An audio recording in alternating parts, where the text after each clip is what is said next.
Hello, everyone, and good afternoon. Welcome to the regularly scheduled board meeting of Akron Public Schools Board of Education on 23 May 2022. We're excited to have a full crowd today, and we're going to go ahead and get started in the interest of time. And we will start with a roll call. Mr. Pendleton. Dr. Akbar. Here. Mr. Alexander. Present. Ms. Autry. Here. Dr. Hall. Aye. Ms. Jackson. Present. Mrs. McKittrick. Here. Mr. Perry. I'm here. Thank you. And we will also now move to the Pledge of Allegiance. We're going to ask everyone to stand as we honor the definite presence of our Air Force JROTC Color Guard, who will be presenting the colors tonight and leading us in the Pledge of Allegiance. That Color Guard is being led by Lieutenant Colonel Ariallo. And this is Bookdale CLC.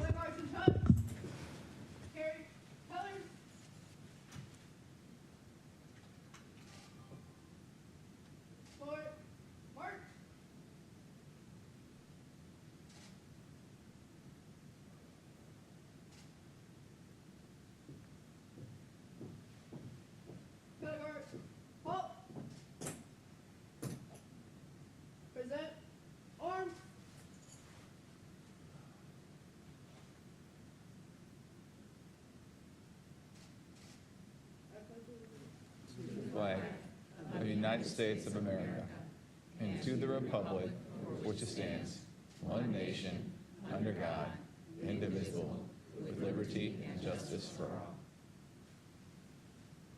Order, arms. Color guard, post. March.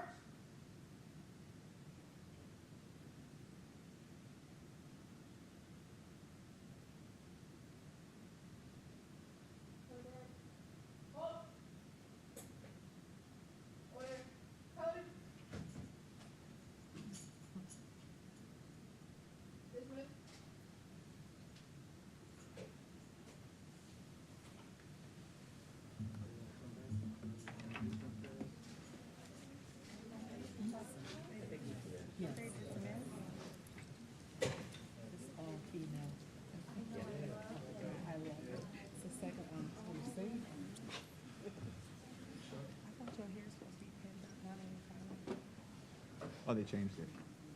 They changed the grooming standard. So like now your hair can hang down. Yeah, they just changed it. Yeah.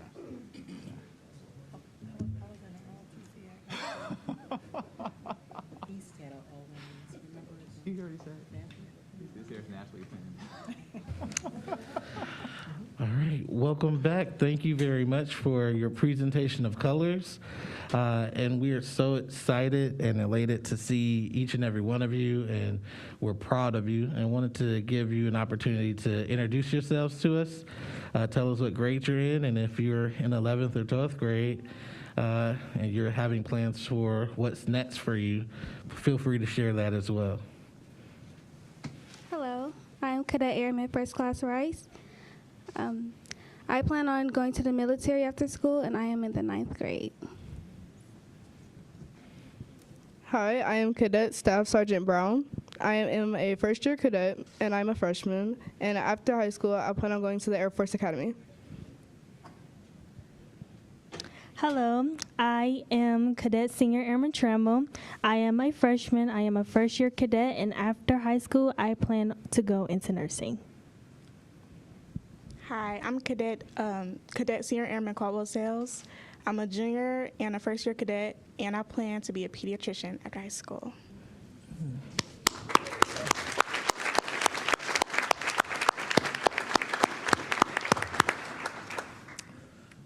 Thank you very much. It's definitely, truly our honor and privilege to have you join us tonight. Some fine young ladies. We're definitely appreciative of your poise and just really everything that you're planning on doing. We're rooting for you and hope that you know that if you ever need anything, you can count on this board and members of this administration. So thank you very much. I also have if I may, I just wanted to offer up, if anybody wants to hear about maybe joining the Army, just let me know. I'll be happy to provide some resources around that. So. And I'm all, thank you very much. Thank you.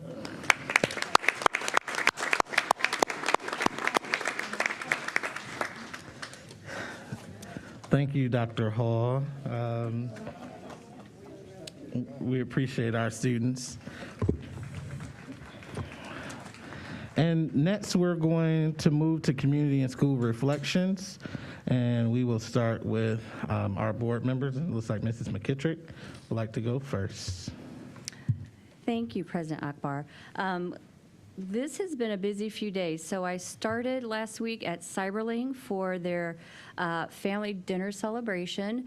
They have a family of the week, and last week was their culminating activity where all the families of the week had a family dinner. So thank you to Tiffany Jones, who sent me the invitation, to Regina Llewellyn, the principal, the family liaisons, and the partners who provided the meal and the fellowship.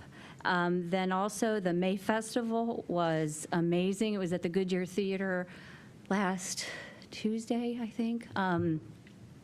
And so shout out to Don Wilson and the teachers and the students, because I woke up still with a smile on my face from that. It was wonderful.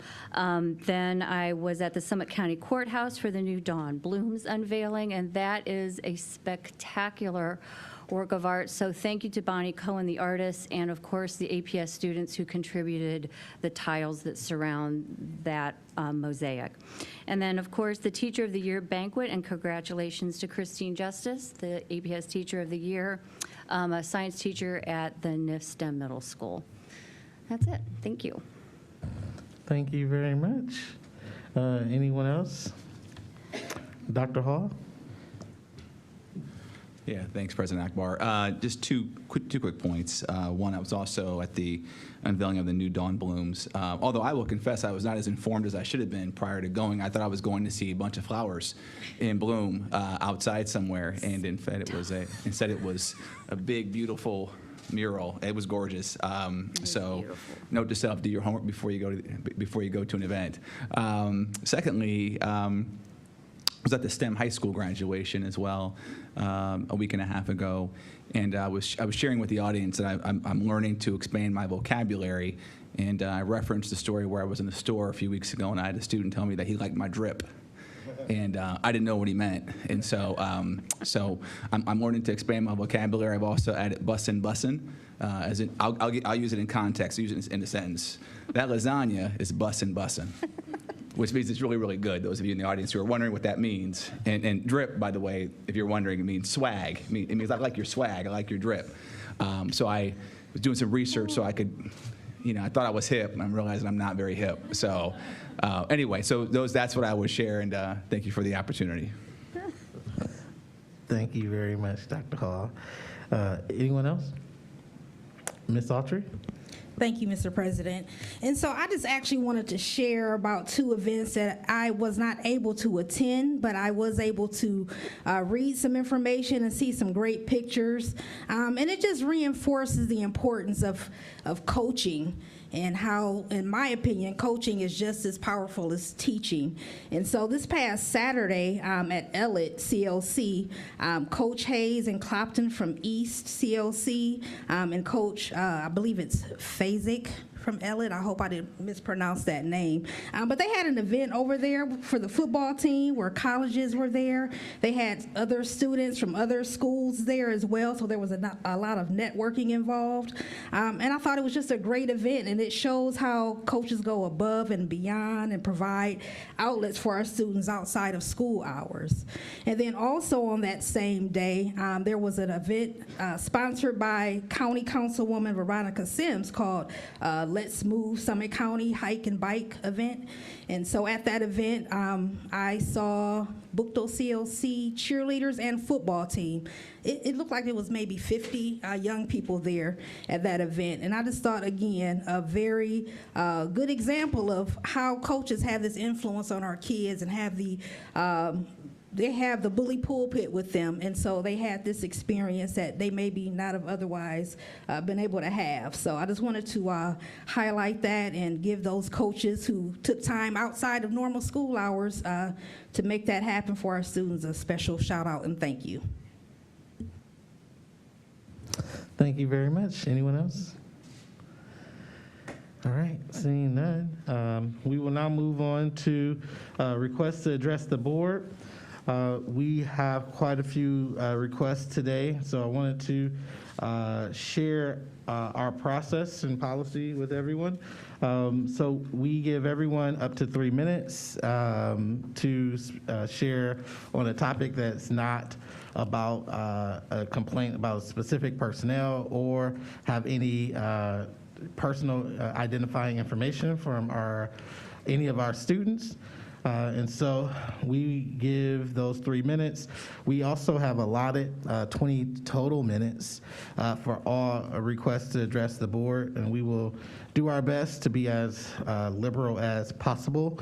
But this is a very long meeting with business that we have. So if for any reason we have to ask you to have your comments to come back to us at the next meeting, please know that that's why, and it's not personal at all.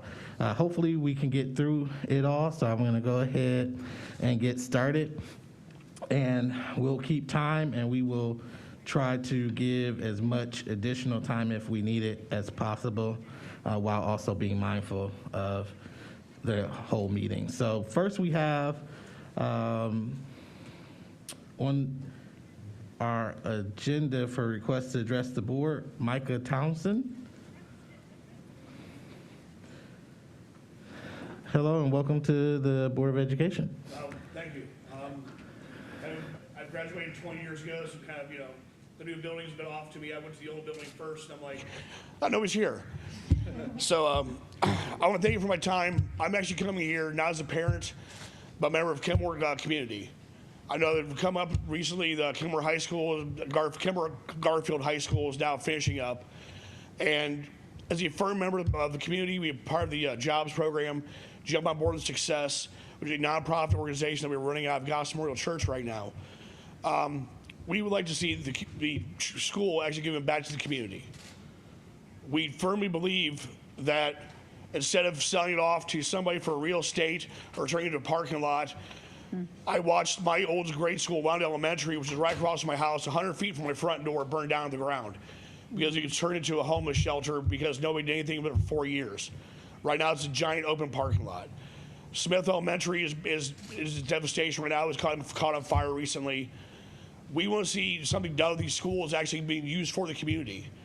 So if Kenmore can be given back to the community somehow, whether it be a dollar purchase price for a piece of land from the city back to the community for any of our programs, we'd love to see it. A place for all of our junior programs to go to, all of our youth football programs, youth wrestling, all of our areas where the kids can come in and actually work out in the gymnasiums that we have there. We have the auditoriums. I mean, Rialto is a great program on the boulevard. I give Kenmore Alliance for bringing the boulevard back, amazing, things. But I think to use it as a community center and to give it back to our community would be even better. I mean, it's a sad thing to watch our community lose that school was the biggest blow. We've lost housing. People are moving out of the area now. The Amazon didn't bring them back in. So now they have no when kids are ready to go to high school, they don't want to go to Garfield. They're going to Norton, they're going to Barberton, they're going to Coventry. I've watched 12 houses go up for sale in my area recently because their students have nowhere to go. They don't want to go to Garfield. They don't want to get bussed in. They have better options going to these other schools. So I think if we bring something into the area that we can train with, that we can keep our people in our area with and bring it back to our community, it make an immense impact on ourselves. And I just would like to bring that. I think it'd be awesome if you guys did that. So thank you for your time, and I appreciate it. Thank you. Thank you very much. We appreciate you for joining us.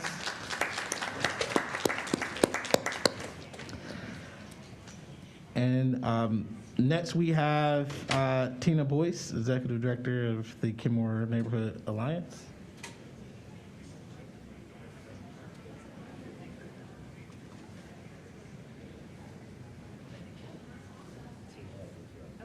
Yep.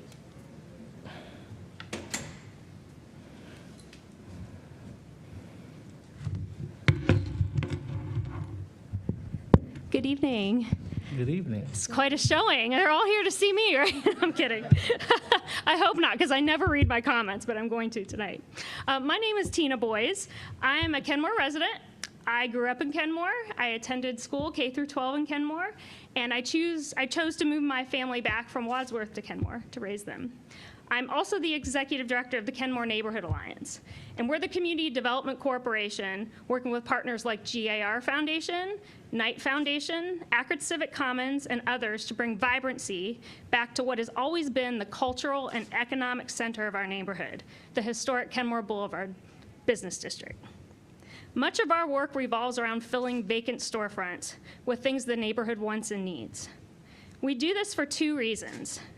First, people in Kenmore deserve to have good things in their own neighborhood. Second, filling storefronts adds vibrancy and safety to our business district.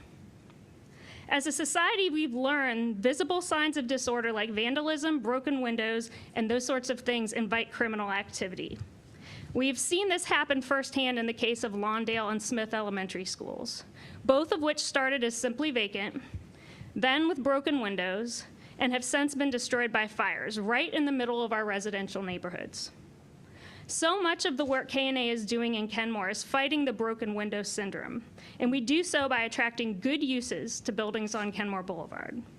Over the pandemic, we're able to fill 12 of our storefronts with businesses like restaurants, a boutique and makerspace, and Kenmore Boulevard's 6th recording studio in a 3-block stretch. Speaking of that, did you know that a Kenmore resident invented the silver screen, locating one of his first inside the Rialto Theater on Kenmore Boulevard? And did you know that some of our recording studios are actually recording national acts? The Rialto Theater hosts youth theater programs regularly, and Lay's Guitar Shop, which we'll celebrate at one of our Kenmore First Friday live music festivals this summer, was where Led Zeppelin's Jimmy Page acquired his #1 guitar by way of Joe Walsh, another rock music legend and Lay's customer. All of these businesses are a mere block away from Kenmore High School. To say we have a stake in what happens there is an understatement. Most importantly, we have a duty to the residents who live in the houses surrounding Kenmore High School. APS must do what KNA does, fill the vacant building so it does not succumb to broken windows or, even worse, fires. As a concerned resident and a representative of our community, I encourage you to support the renovation and continued use of Kenmore High School. We simply cannot have more vacant buildings and blighted properties in our community because of the choices of our school system.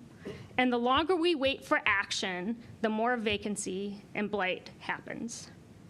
As a representative of Akron's Music Row, I also welcome the opportunity to shine a spotlight on Akron's future performing arts stars through our work and programming. As you can see, the stage is already set. Thank you.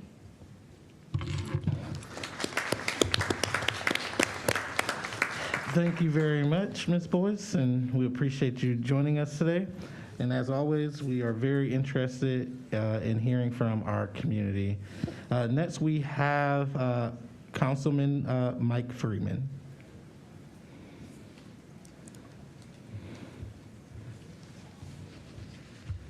Thank you. Thank you so much, Board.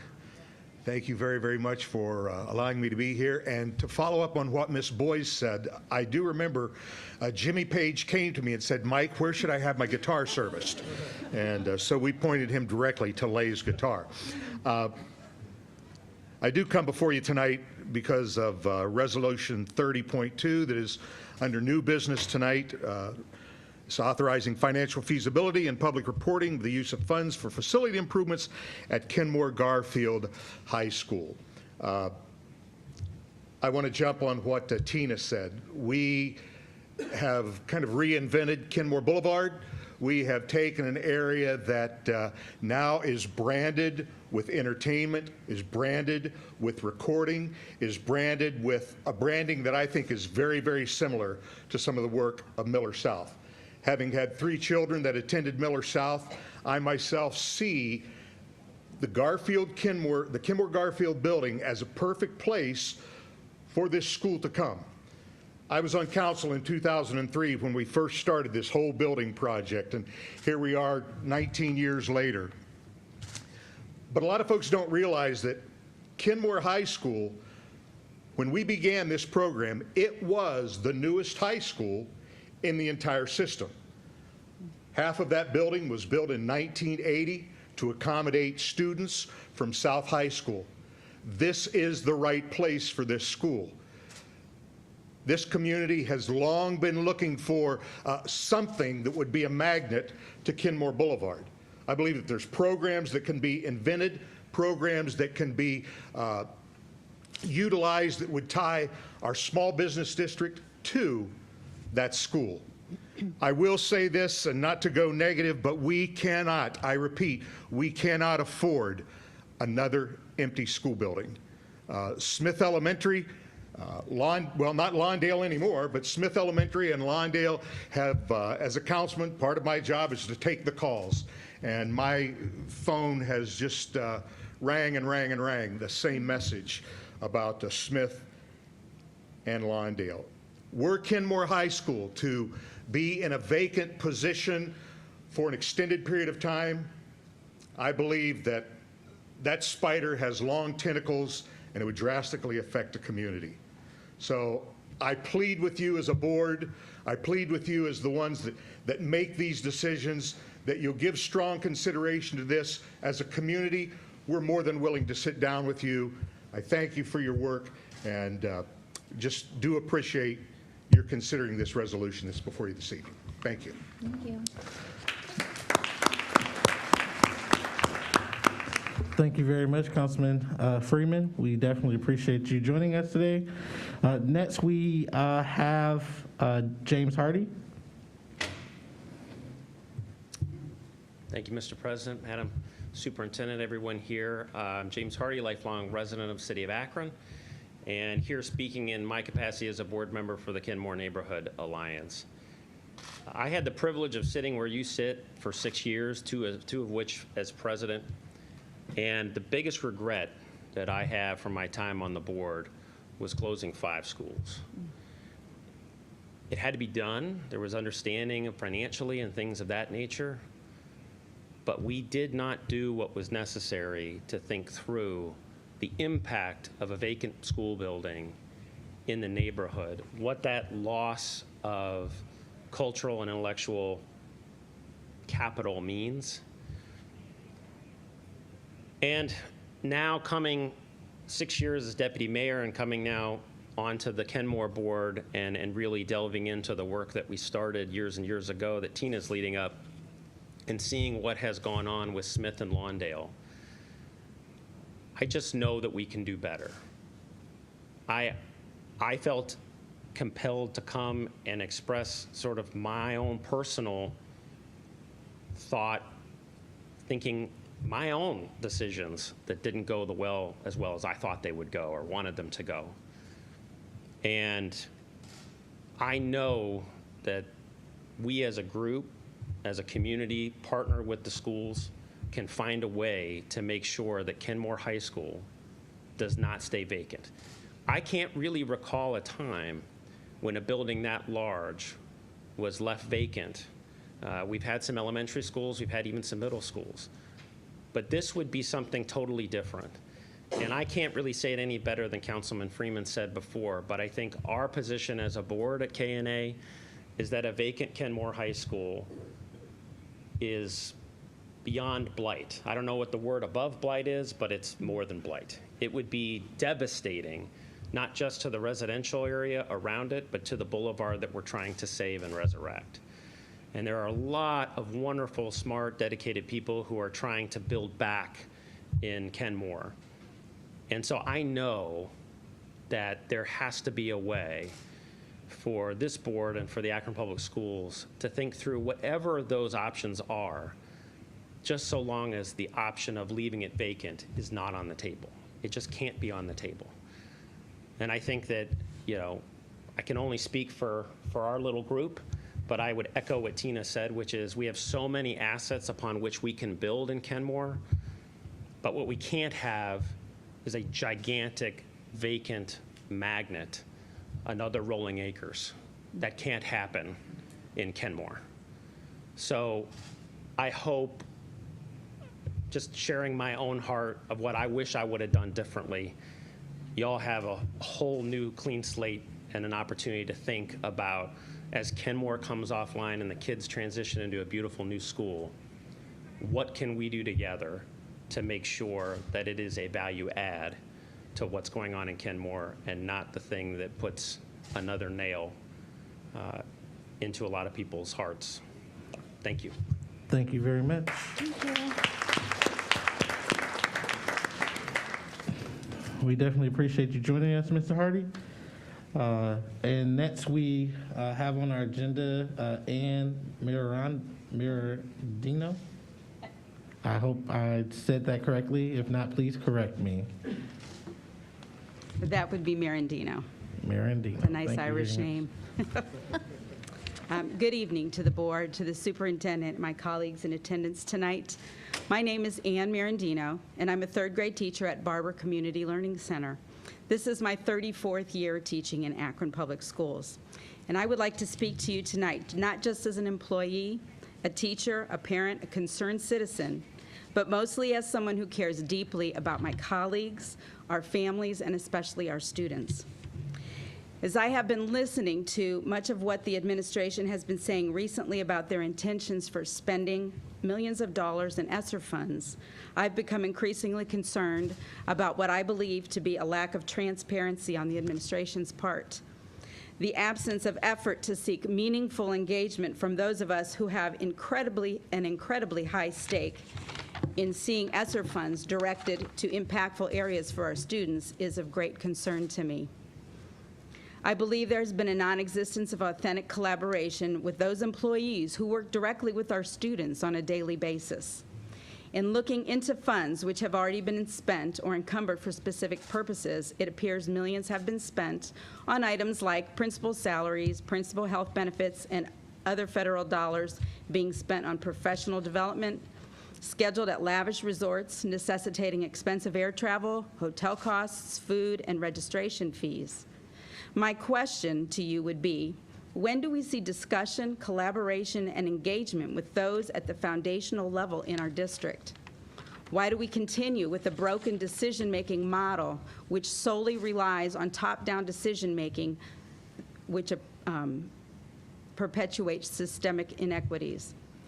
It appears the only consultation with stakeholders was a survey which the district released and posted on its website in October 2021. With Akron's population of almost 200,000 and over 4,000 Akron school employees, there was a response by 1,359 stakeholders. That's just under 1% of those people which the district purports to meaningfully engage. I'm asking the board tonight to acknowledge our educators in a significant way so that our voices may be heard, our opinions considered, and our experience respected. Thank you very much for your time.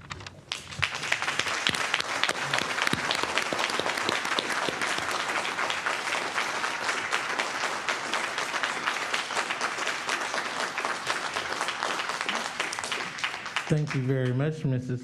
Miradino. We will now go to Christopher Anderson.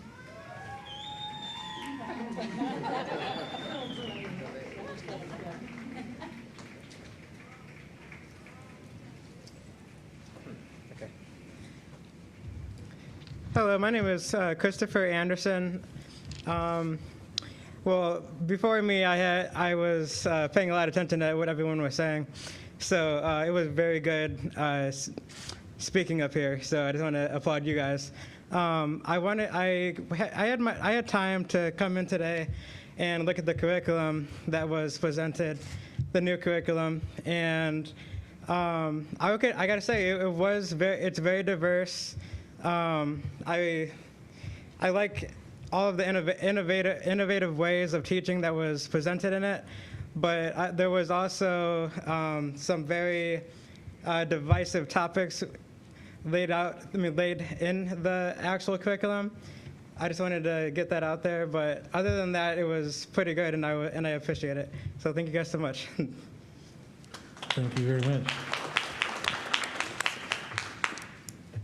And last, we have Michael Harkness.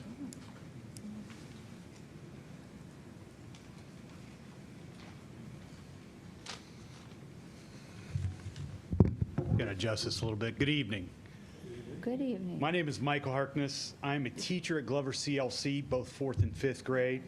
This is my 11th year working in Akron Public Schools. I'm also a graduate of this district. As an intervention specialist for this district, I work on a daily basis with my colleagues, many of whom are present here with us tonight, to ensure that our students and families receive the best of what APS can give them so that they can move on to successful careers and lives, hopefully within this community. Much has been said lately about this administration's concern for teacher wellness. We are reminded to practice self-care and eliminate as much stress from our workday as possible. But let me share with you in many ways why I feel that these words just ring hollow. In March of 2020, Akron Public School educators flipped teaching our students from in-person to remote within 1 week.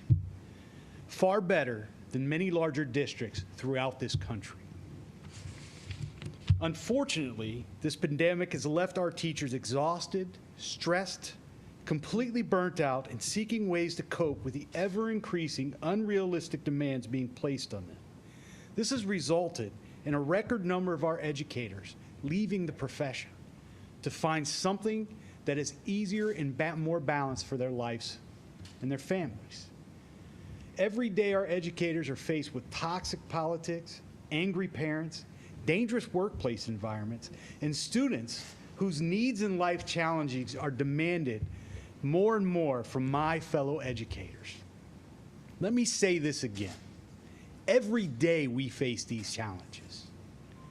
Those of us who remain on the front lines of education have incredible insight, experience, and commitment to this profession and these children. Yet our ideas and opinions and viewpoints are never sought out, they're not valued, and they're not even considered. Yet every day we put our heads up and we go in that classroom and push through to help educate our students and create our future leaders. I'm asking the board tonight to take the time to show your employees that they matter, that their sacrifices and knowledge will be honored. There is much to fix, and we have the resources, talent, and time to address this historical opportunity and tackle these important issues. I'm asking that you acknowledge and hear our voices. Thank you very much.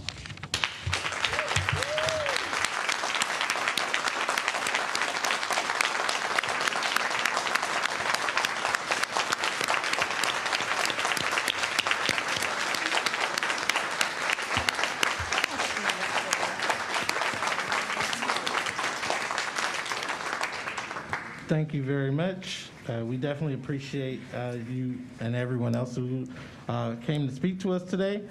We will, as always, be as transparent and open to hearing from all parts of our community and their opinions and thoughts, even when they don't agree with our own. So appreciate that, and we will now move on to the next part of our agenda, which is communications.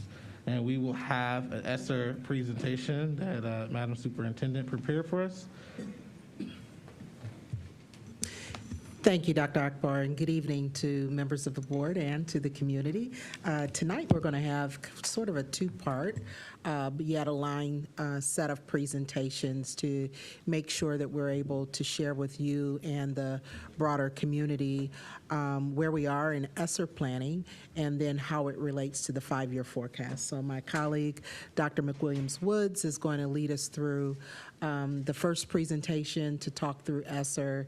Ryan will support that, but then we'll go into the presentation on the 5-year forecast as well.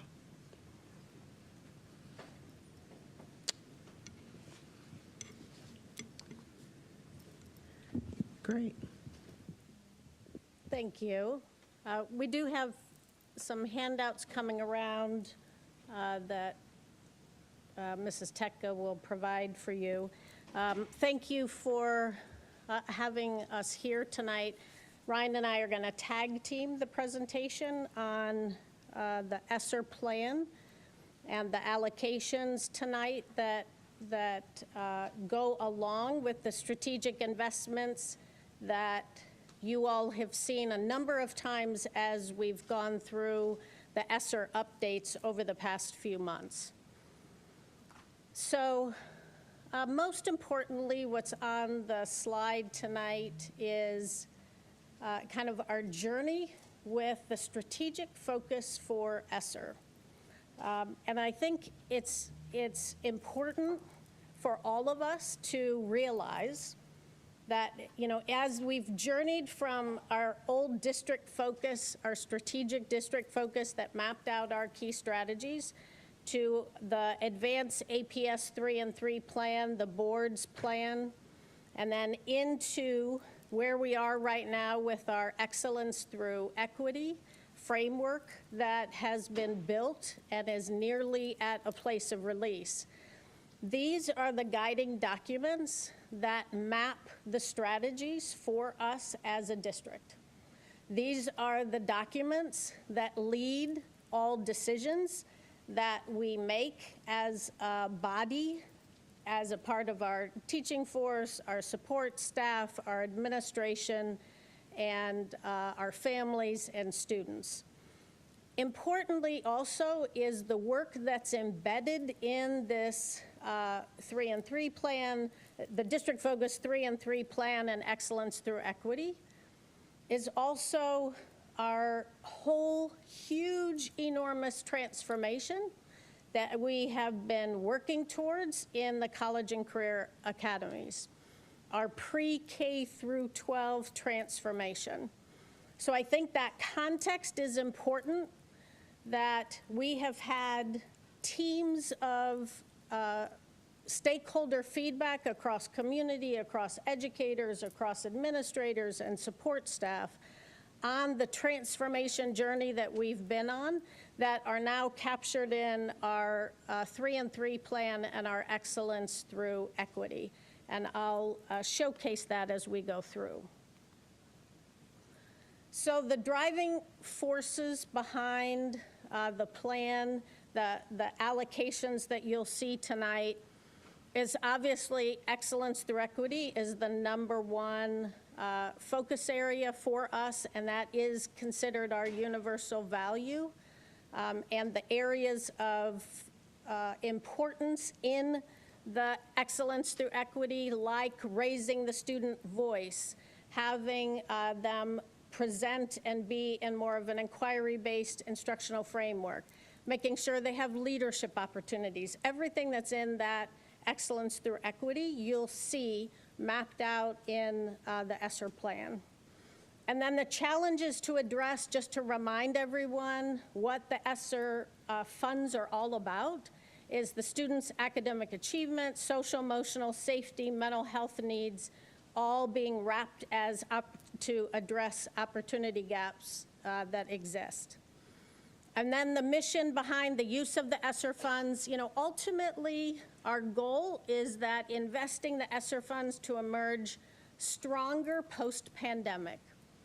I mean, that would be the ultimate if we're able to use these funds over the next 2 years and emerge stronger after this pandemic is over.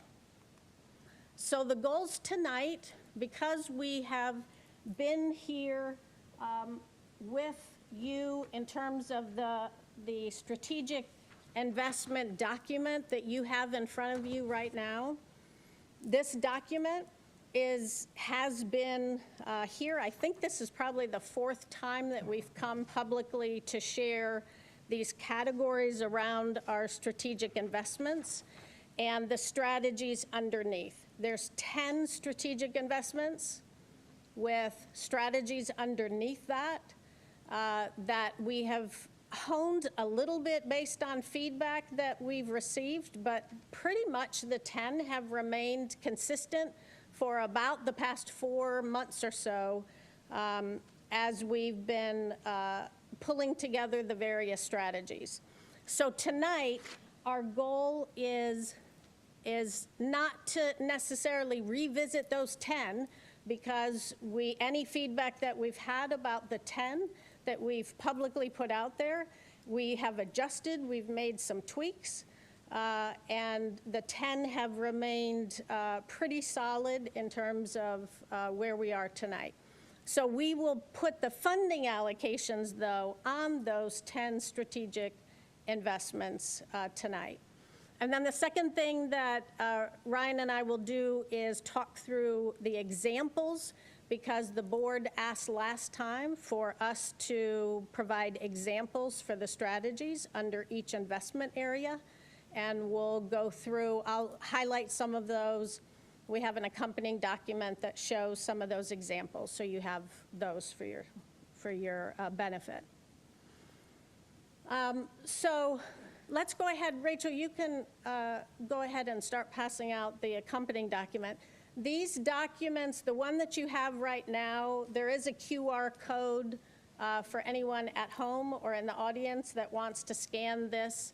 The first summary document that you just looked at that has all of the major funding allocations.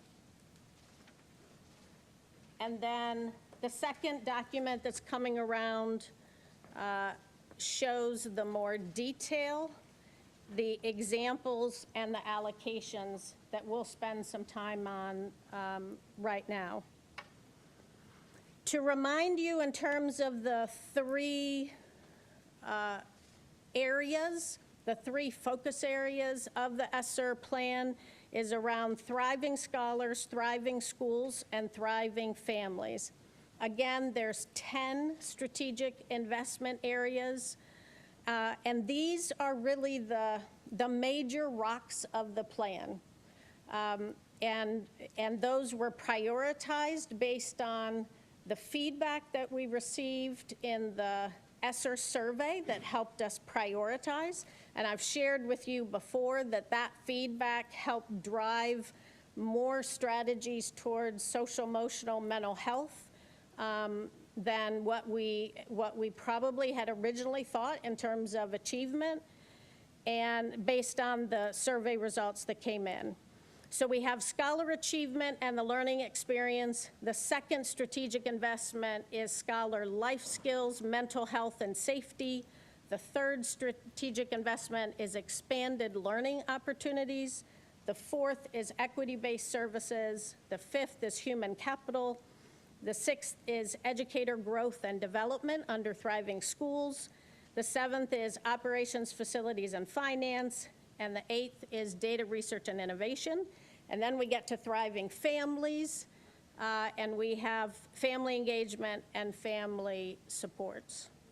So what we have done from that ESSER survey in October, and that helped us prioritize the focus areas, the 10 areas, and really hone in on how do we distribute funding, where do we put bigger pots of money. That's really the survey enabled us to hone in on the biggest priorities. We did receive quite a few written in other comments that also dug into some areas like the fine arts. It dug into areas of more partnerships with mental health agencies. It emphasized more about prevention kind of services rather than waiting for students to already have mental health concerns. So the feedback received there helped us hone in on how to focus those 10 areas. Then when you start to dive in, and if you take a look at now, and again, there's a QR code that has this document for anyone who also wants to follow along. If you get to the larger packet now, and I want to dive into each of the strategic investments and give you some examples of what's here. So when we start with Thriving Scholars, the 3 investment areas that we have.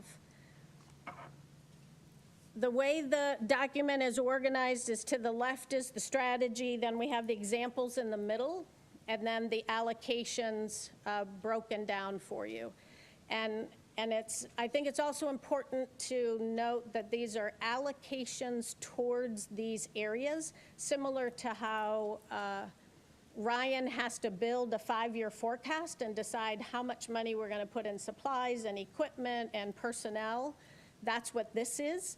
The allocations are that, for example, $600,000 towards expansion of higher level courses and electives with training and tutors to support students. Okay, examples of that is advanced placement training, teachers securing college adjunct status, so helping to support their ability to go back to school to get adjunct status, and advanced via individual determination, AVID membership training, and tutors. So that's an example of $600,000 allocated to that. Now, you will obviously at this point think, so where did those strategies come from? Because obviously in the ESSER survey, there wasn't a section to go into 500 million different details of specific strategies like this. It was more the general kind of where do we focus and what are you concerned about and how should we invest our funding. So what is critical about our approach to ESSER is that this is a funding opportunity to deepen the work that we have planned in this district. This is not an opportunity to go off and do 500 different strategies than what our district focus has already been around. We have had a district focus that's walked into the 3-and-3 plan that now is our excellence through equity. We have a middle school master plan for our college and career academies. We have a high school master plan for our college and career academies. We have a family engagement team. We have a PBIS planning team. We have all of these planning mechanisms and plans and designs already established that have had hundreds and hundreds of input from teachers and community members and support staff. And our ESSER funds are diving into those plans and funding the strategies more robustly than we would have been able to before. And I think that's important to understand. When we talk about these strategies, there have been people on the ground developing these strategies, like AVID has been in our high school, college, and career academy master plan and in our middle school master plan. So we're taking advantage of ESSER funds to fund what people for a year spent designing and looking at and working towards creating strategies in a shared leadership team to be able to say they would like AVID, which is a way that we support students taking higher level courses. When we look at, I'll also showcase the additional music teachers and instruments to expand instrumental opportunities. We actually, one of the feedback pieces that came when I went to the high school and middle school, college and career academy transformation team, that's a shared leadership team. I went there and said, we have these ESSER funds to help support our work, and we'll be able to allocate funds towards the college and career academy transformation. But I gave an opportunity to offer additional ideas at that point. And one of the suggestions provided during that time was that they didn't see in our plan and our strategic investments, our 10 investments, they didn't see fine arts as much as they wanted to see. So we have allocated some funding for expansion of fine arts. In the third area is teachers to reduce class size. Also in this section, in the last section, a lot of the feedback has been around needing to provide additional tutoring and intervention services. That came out very strong from families, community members, and teachers. And so there is a large investment, $3.1 million on additional tutors and intervention materials. Now, so again, where does it come from to say that in this section, the additional tutors and intensive for intensive and targeted students to accelerate learning and the intervention materials that'll go along with that, that is not one or two people sitting in a room. That is our ELA, our English Language Arts pyramid team developed a whole strategy around high impact tutoring. And that team, the materials then match for the tutoring. That's what we're investing.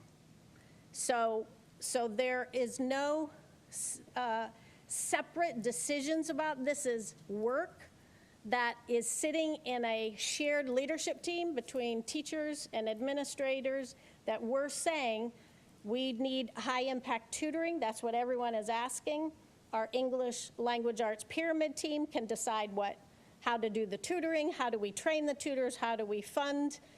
That approach, instead of putting 10 people in a room and saying, go spend ESSER money, as if it's separate from our deep embedded strategy that we have in this district already, where we already have shared leadership teams for all of these areas. What we're investing in is their work. They're telling us what to fund, and we're putting money towards it, and we're going to take these funds and give it back to them and say, go do the tutoring program. Okay? That's where the work is coming from. Let's take a math break. Yes. All right. Jump in. He wants to do a math break. Sorry. Let's take a math break. Let's reintroduce, as we presented ESSER, right? The topics for the last few months in our presentations have been titled ESSER. Remember, we renamed them during that process as Do Now, Build Toward. Remember ESSER 1, 2, and 3, and I think we have a slide, or you've seen a slide where it says in fiscal 21, we had ESSER 1 that was $10 million. So largely the Do Now portion and the math break is using of continuation of services, meaning what programs does the district already have in place that you can help sustain when districts are receiving revenue state cuts? So that's the do now. The presentation is now starting to shift to the build toward, and that's the concept that was introduced. So as you explore these, you should be asking and reviewing the paperwork as what already existed and what already can we cover that existed already in the district, and what new and or sustaining initiatives are we going to build upon. Thanks for the math. Very good, thank you. So I think that concept of do now, build toward, it's going to really become apparent when we see the ESSER 1, ESSER 2, ESSER 3 funds on what did we immediately do now to address, and then these are the areas that we can build towards. So if we turn to the second scholar, life skills, mental health, and safety, the major areas here around the expansion of positive behavior intervention supports, including restorative practices. One of the areas that came out this year in particular, because of the significant needs that we saw in our students, social, emotionally, mental health, is that we didn't have great options consistently across all of our schools for support right away when students were having issues. And we actually started getting requests right away as we were going through this year for more in-school support so that we wouldn't have to send students out of the school to alternative programs or to suspend them out of school, because not every school has student support rooms. The old school name is the ISS rooms, or in-school suspension rooms, that I'm sure Dr. Hall was in at times. But those rooms, you know, now we think of them much more as a proactive, supportive environment where we do more therapeutic, you know, supporting the whole child. We don't have those consistently in every school. So the first example here is to make sure that with the ESSER funds, instead of relying on schools to figure out if they happen to patch together enough Title I money to have it staffed and supported, that we can use ESSER funds over the next 2 years to make sure that everyone has that available. And then we can be consistent and watch to see what happens over 2 years and decide whether we want to build that in. You all will be making that important decision 2 years later. Do we build that in? Because that should just be a part of the fabric of what we do in this district. In the attendance area, as you know, we have significant chronic attendance problems. We have a team that is a shared leadership team in this district, and we have attendance teams in our schools. Those are existing teams, okay? This isn't me creating a new team that's gonna go figure out, do we need attendance? We have an attendance team, and we have attendance teams in all of our schools, especially our secondary schools where we have the significant issue. We need incentives and more campaign materials. We have a limited amount, we need more, is what I'm hearing just about a monthly basis or every other week, okay?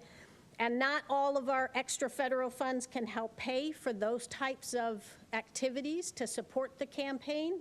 So we're putting ESSER money in because that's what we're hearing from the people doing the work. And so we're putting money, and then we're gonna hand that over to the teams to say, go do your work that you've been designing and developing, but now you can probably even go bigger because we're gonna invest ESSER funds here. Mental health partnerships was a significant to try. The area of mental health partnerships is in particular around prevention instead of waiting until kids are in crisis.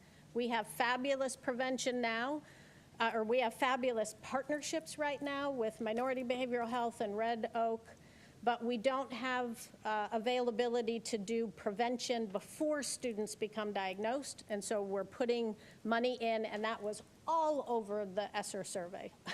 And I reported that here to all of you. That was one of the biggest areas, was needing to reach kids before they have concerns.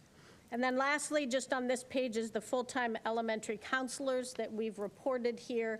That's a continuation. We did that early in ESSER, and I have only heard positive feedback about elementary counselors being full-time in the schools, so our recommendation tonight is to maintain that over the next couple years in ESSER 3 as well.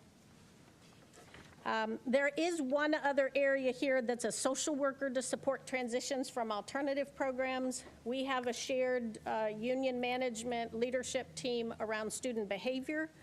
And one area that we've been focused on is transitions out of alternative programs and needing to staff some kind of support. So that we've put in a social worker to support transitions. Again, that team then can now go figure out exactly the logistics of that, but we've allocated funding to support that work. And then I'm not going to go quite as, detail on each of these, but I wanted to start to frame the process. So if you go to number 3, expanded learning opportunities, we have had a huge team of different stakeholders between out-of-school time providers and teachers and administrators working on our summer programming.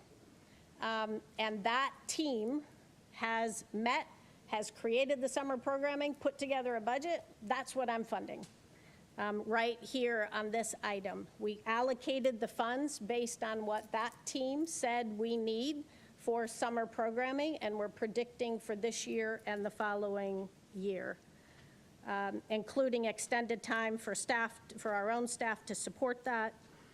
In the college and career exploration, we also have partnerships for summer work experiences. We want to make sure that we have our students going directly into summer work employment.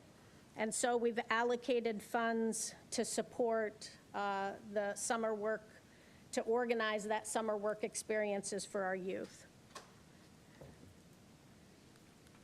In the area of, on number 4, equity-based services, on the next page, I will highlight, this is coming, heavily from this board and from your equity committee that also has diverse stakeholders a part of the equity committee, that we have funding allocated for additional professional development beyond what you already had put in place.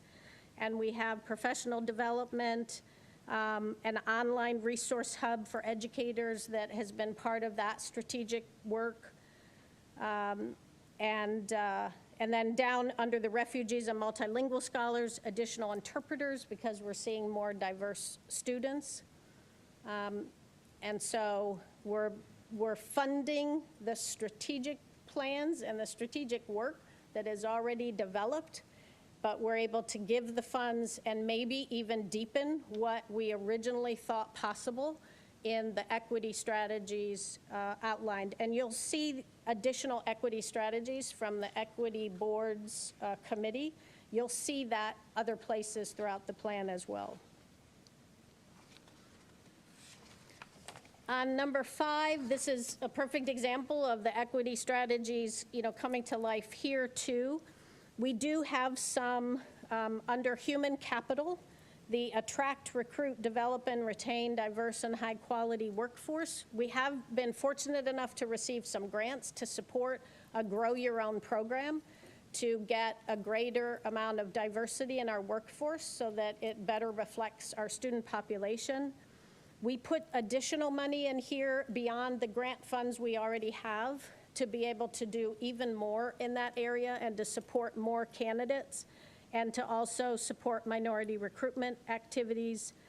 And then we also have professional development for classified staff. That came out in the survey, that this isn't just about teachers, and I think we've heard that here at the board as well, that classified staff also would like some additional professional development and professional learning. And so we have allocated funding there. Going on to number 6, the educator growth and development.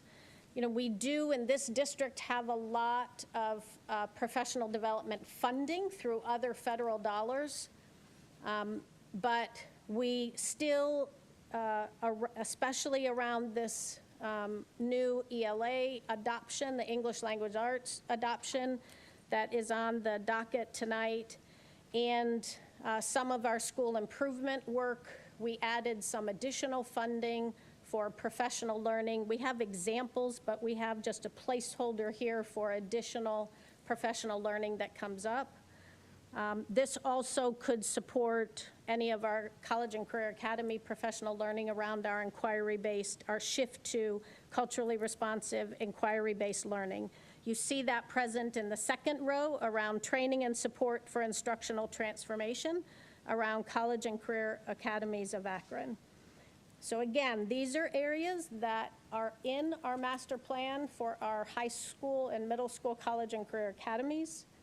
and we are providing funding that the College and Career Academy Transformation Team, that is a shared leadership team with our educators, that they have been driving the training and they will continue to drive the training, but now they'll have some additional funding to support that work.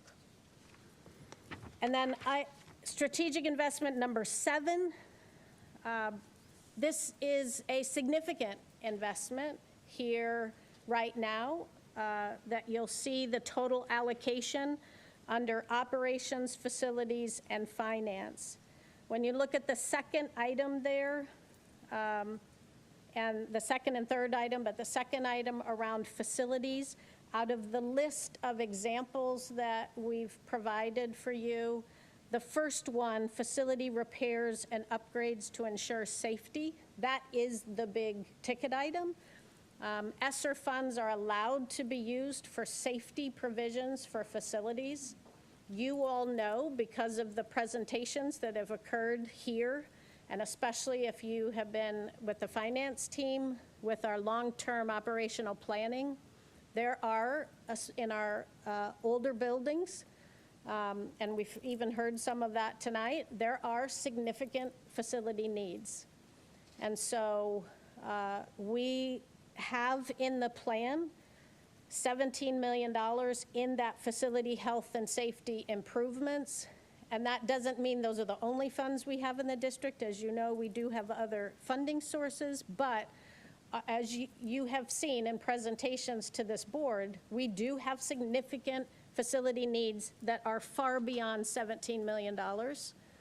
But we thought it would be a travesty to ignore this for the next 2 years when we have significant issues with facilities that we need new roofs so that the teachers and custodians don't have to have buckets lined in the hallway or in the classroom to be able to catch the water dripping in. ESSER provides the opportunity to do that. And then the last item under 7 is broadband maintenance and device replacement to continue our one-to-one device. And the larger ticket items here are the student and staff device replacement. We have allocated funding to make sure that we have the next wave of replacement of our one-to-one devices so that we can stay on top of our technology. Then when you go on to number 8, the data research and innovation, surprisingly, there was not, I don't think there was one comment in the ESSER survey that said we need more data in the Akron Public Schools. So this didn't come from the ESSER survey, but what was in the survey and what we certainly hear from you all and from the different committees is a need to be able to look at return on investment on what we're investing in. Are we getting the returns that we expect and that we need? And so we have allocated funding to help support a data dashboard in the last item to look at a better way to capture our results and it be more transparent and put it in a dashboard. But the most important thing and the thing that I'm most excited about on this page is the first 2 items that we have allocated a good substantial amount of funding to support student and educator innovation grants that support learning or climate in schools, that there will be a process to apply for that funding to do innovative things in buildings that are unique to the schools. And then the second thing is learning accelerator grants specifically for high-need schools so that they have additional funding that don't have as many restrictions as some of the title funds do, where it's very limited to what it can be used. This provides some more innovation for high-need schools to be able to have more and to have greater availability to resources that they can innovate and make decisions around. And then item 9, the strategic investment number 9, family engagement, is all around partnering with community agencies. That's what that Establish a Community Action Pilot is looking at. Who can we partner with in the community to support our families and our scholars? And let's do some innovation around that.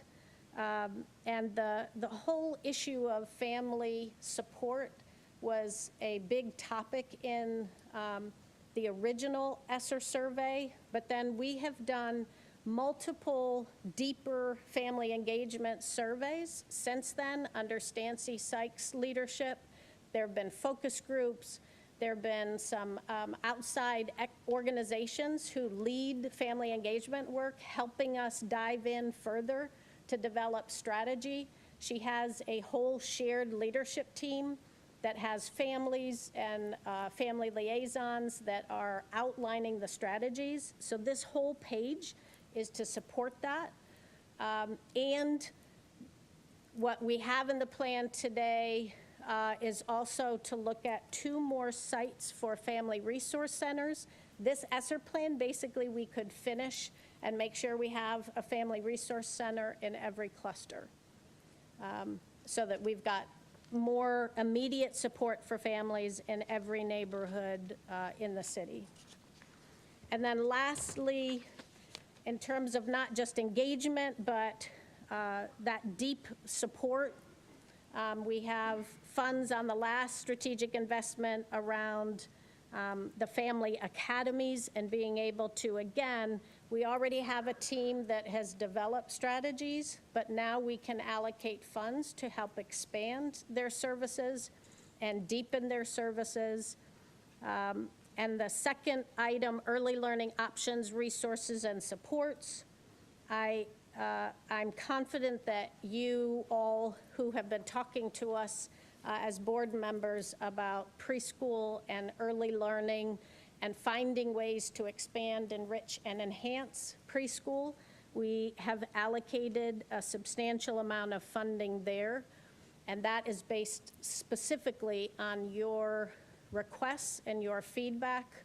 Not just this year, I will tell you. Superintendent Fowler-Mack doesn't know this, but for multiple years on wanting to look at ways that we can expand, enrich, and support our preschool and help with the transition from preschool to kindergarten. We also have a shared leadership team around preschool to kindergarten transition, and with these funds, we'll be able to support their strategies that they are currently mapping out. They've been meeting this year. So those are the 3 areas. Why don't we pause there for a minute for us before we share one additional document, and then it'll sort of transition into the 5-year forecast. Why don't we pause there and just see if there's any questions about the framework and the examples. Thank you very much. So it looks like Dr. Hall has some questions. We're going to ask everyone to add no more than 1 question, at least in the first go-around, so everyone can ask their questions. And I also see some people with their hands up in the audience. We do not accept audience questions in our board meetings, unfortunately. So these questions are for board members. But we do invite you, after you hear the presentation, if you want to come back at the next meeting and share feedback or directly contact us right after the meeting. We definitely encourage you to do that and are open to that. With that being said, Dr. Hall? Yeah, thanks, Dr. Akbar. I appreciate it. Yeah, for the record, I did spend 1 day in ISS, senior high school, just in case some of you were wondering. I think you were in my records. I'm proud of you, Dr. Hall. Just kidding, just kidding. So my question will start where you left off in the presentation. And that was around the word engagement. So we had Ms. Marandino, I think, in the audience that addressed the board and talked about the survey and the numbers, being, I think, approximately 1,000 responses, and how that constitutes approximately 1% of the population in this community. The question I had is, while we can't go back and change that number, the question I would have would be, is there going to be an opportunity for groups of teachers, and I mean rank and file teachers, I don't mean folks who work downtown or folks in otherwise leadership positions.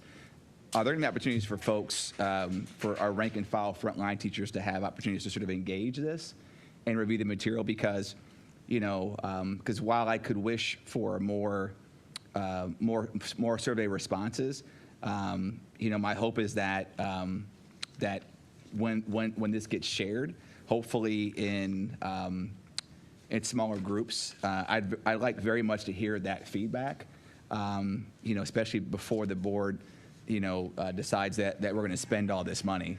So that's my question, I think, is, are we going to have opportunities for our frontline teachers to weigh in and provide us some feedback on this? Absolutely. Okay. I think I want to emphasize again that the survey was one piece to the feedback.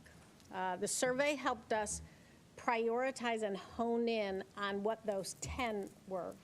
And that was early on that we started bringing, I think originally it was like 8 items, and then at 9, and you all gave feedback. We had that posted. We've put it out there in terms of, here's what we heard from the survey to focus on these areas. It has now evolved to 10 areas that are the strategic investments, the focus areas. Within those, though, that's where all of the build around the strategies that are being funded is from shared teams that have stakeholders depending on what the group is. So I want to make sure that there's the 2 pieces that have happened. This survey, we couldn't build this plan solely off of a survey. The survey is the survey, and but then we can use the work of all of these teams that already exist to fill in the strategies and to be able to fund them.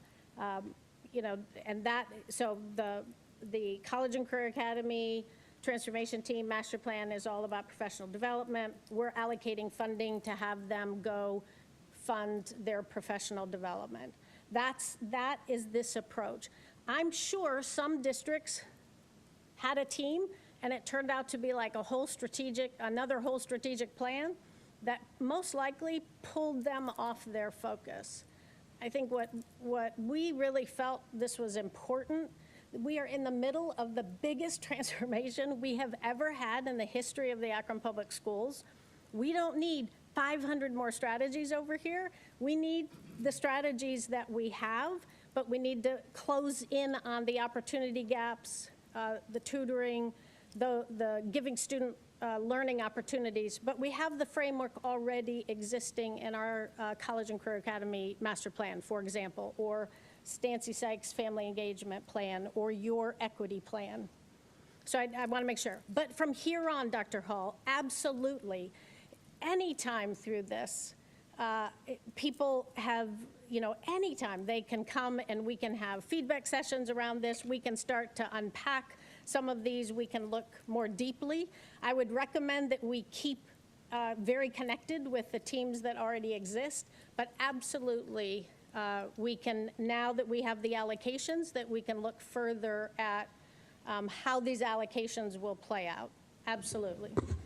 Yeah, so thank you for that. Just a comment. So just a recommendation on this too. As we get that feedback from our frontline teachers, what I don't want it to be is, oh, you got 400 emails today, right?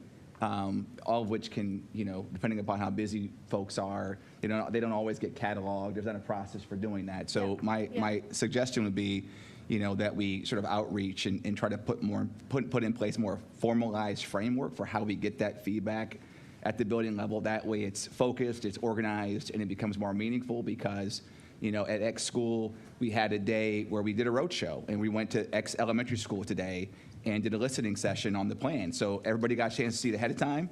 You have a meeting. Whoever wants to show up to the meeting, they can show up, or they can have their representatives come to the meeting, and then this way we collect that feedback in a formalized, organized way that can then be packaged and share it back out with the teams that you're referencing, but also share it back out with this body as well. So that's just a suggestion. There might be a better way of doing it than that, but I don't want it to be disorganized because that doesn't benefit anybody.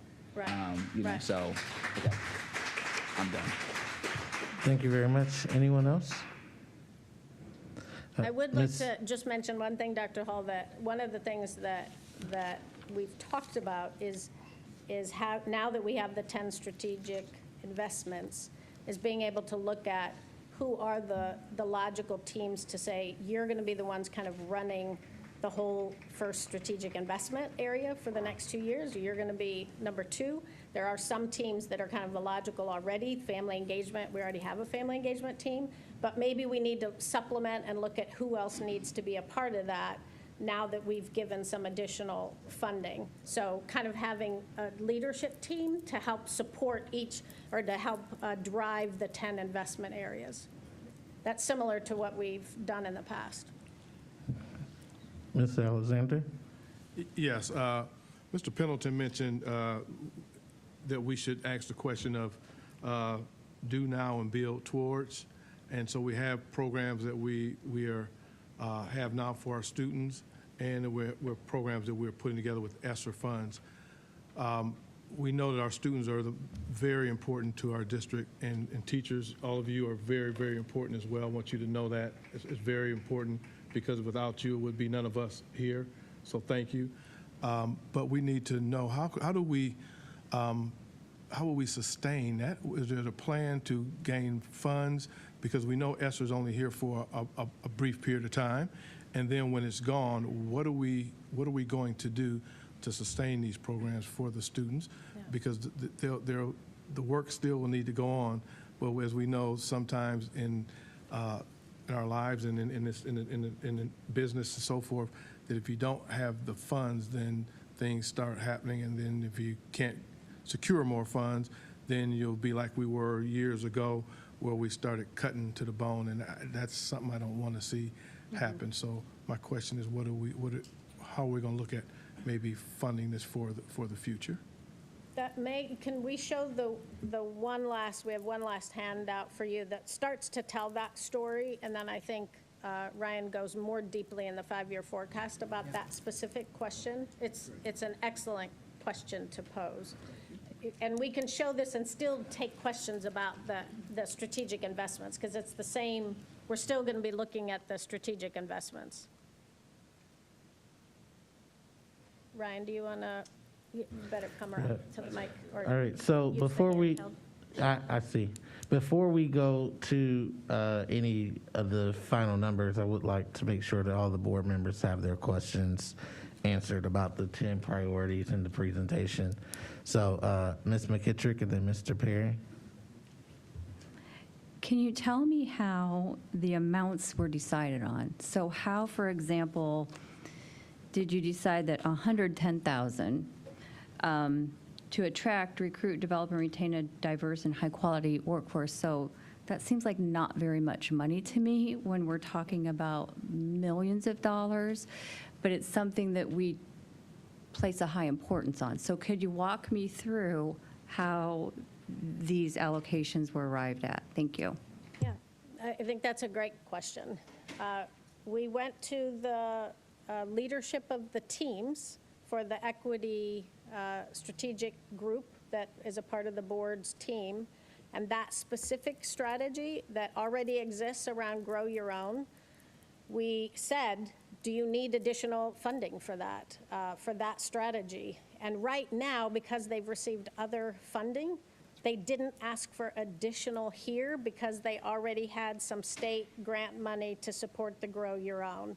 So that's why, and I actually talked to the superintendent about this, that sometimes it's hard when you show the funding, it doesn't represent the level of importance, because what's not in this plan, it doesn't show you, but we also have $3 million over here for this, or we also have allocated a Hewlett grant that has this, or we have a CZI grant that supports.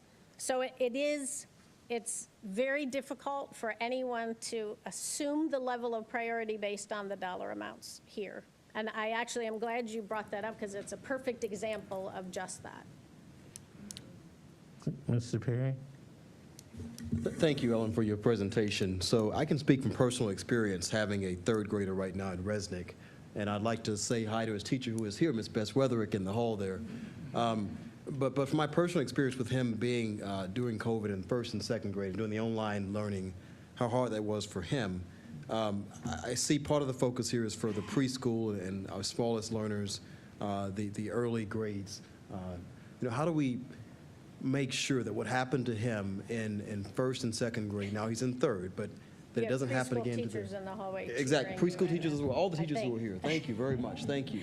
But wasn't as hard for my sixth grader at Litchfield, but it was very hard for my third grader. So first and second grade for him was extremely hard. How do we protect in the future those same young kids? And with this money, like Bruce said, it's sustainable that we can do this to make sure they don't come through the same thing he had to deal with going to third grade now. And my other question, though, is because of the amounts that I see here, it seems to me it's one of the lowest allocations of the entire 10. And that, to me, seems to be very, very, very important. The smallest learners who have the most difficult time, doing this entire time. Why isn't there more of a focus on those preschool and earliest learners that we can put more money into that part of this allocation? And you're looking just to Number make sure 10. everyone understands. Number 10, the Yes. $2,705,000 Yes. for preschool and early learning. Yes. That's in terms of the work that's happening with the preschool transition team and what we have believed that it would take in terms of getting additional seats from the state of Ohio to expand preschool within our current structure. In 2 years' time, it's going to be difficult to stand up a whole new center to expand and hire, a whole building of additional preschool services. So we have some money allocated toward let's expand the seats where we already have the infrastructure and then support transition services from preschool. It can support family outreach to preschool and early childhood. It's the whole support of early childhood education, not just expansion of seats. Okay. Yes. I just want to tag on this because you've heard me talk a lot about our earliest learners and really this as being an opportunity to both address what happened to them, which is right in the spirit of these resources, but to use this as a catalyst for what we do later.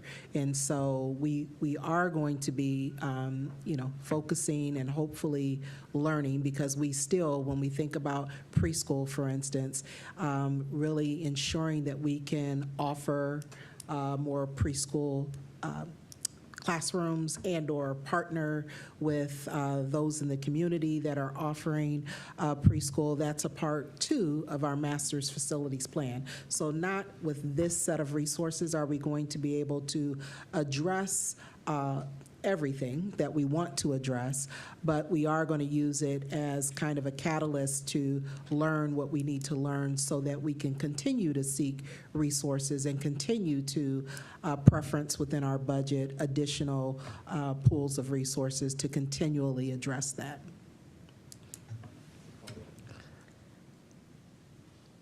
Yes. And just as a follow-up, when we do this second round of surveys and when we get everybody to do this again, how much wiggle room do we have? The amounts seem pretty definite on the paper. How much wiggle room do we have?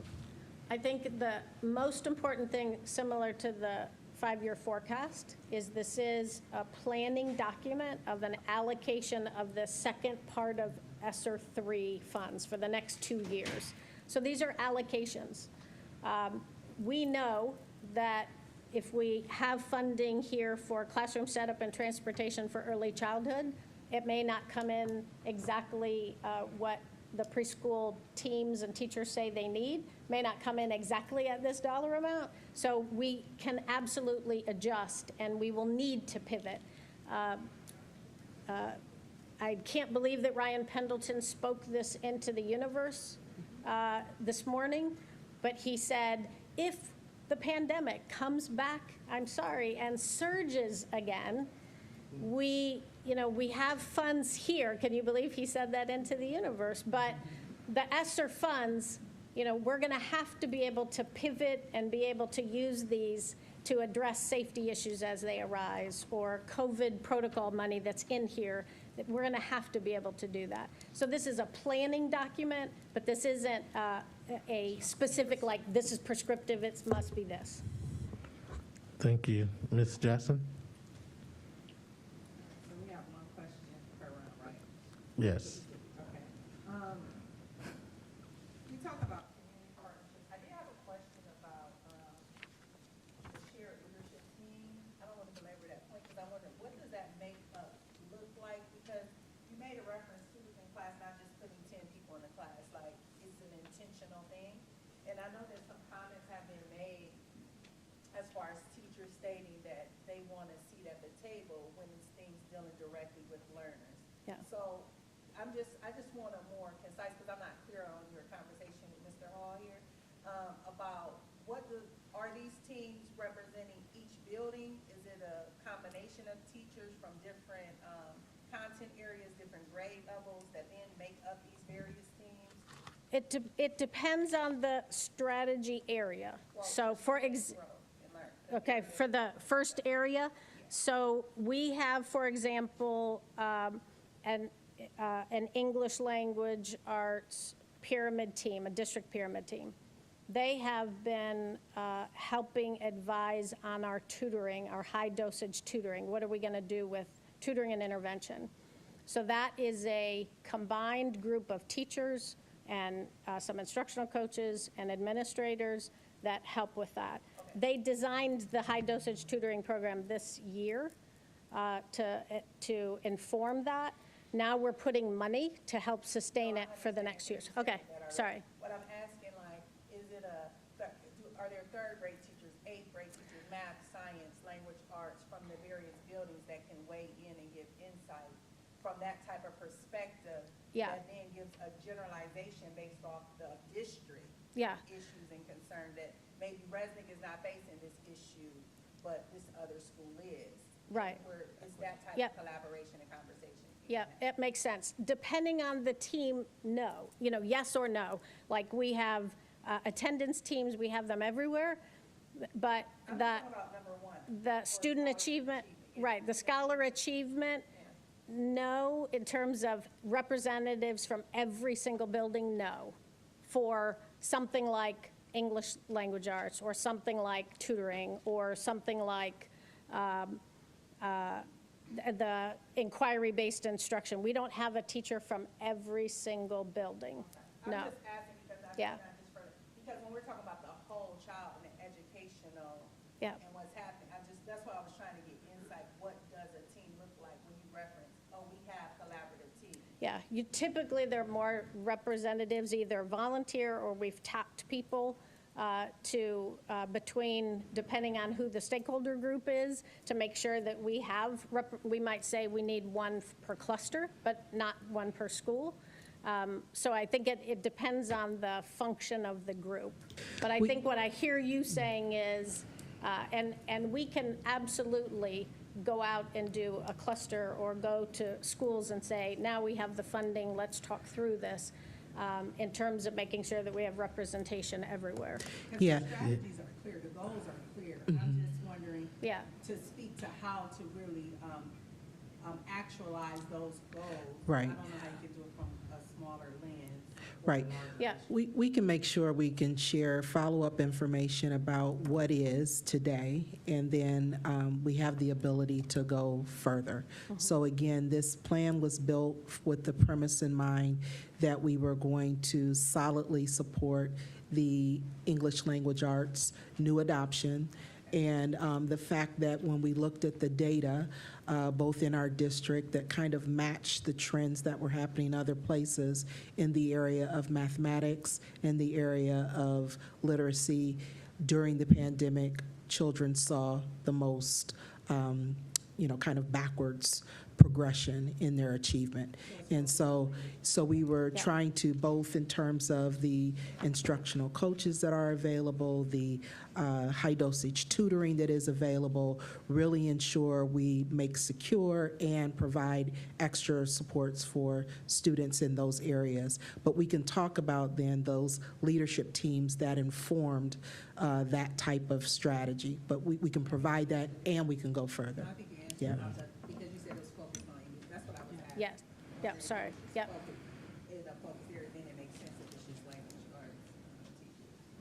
And then just very quickly, some of these areas where it has money allocated, I'm wondering, like for instance, the Ohio Department of Job and Family Services has a program right now that's funded for teen workers. And so when we talk about using money for that, like what does those type of local collaborations look like that we may not have to add additional resources to that for something that already exists? Right, I love that example because in the money we have allocated specifically for the summer youth employment, that is in collaboration with those key partners, with Job and Family Services. Mrs. Tekka has been meeting with them for a couple years to get to this place that we can now bridge and have programming using some of their resources, but we can also provide additional support to make sure that students are successful. We can try some new pilots. We can try adding some transportation to build, get rid of some barriers. So this gives us kind of a opportunity to try some new ideas in that space, to most importantly get the summer jobs aligned with our academies and our pathways. Right now, the summer jobs are separate, and we want to make sure they feed right from our pathways into summer employment. Mm-hmm.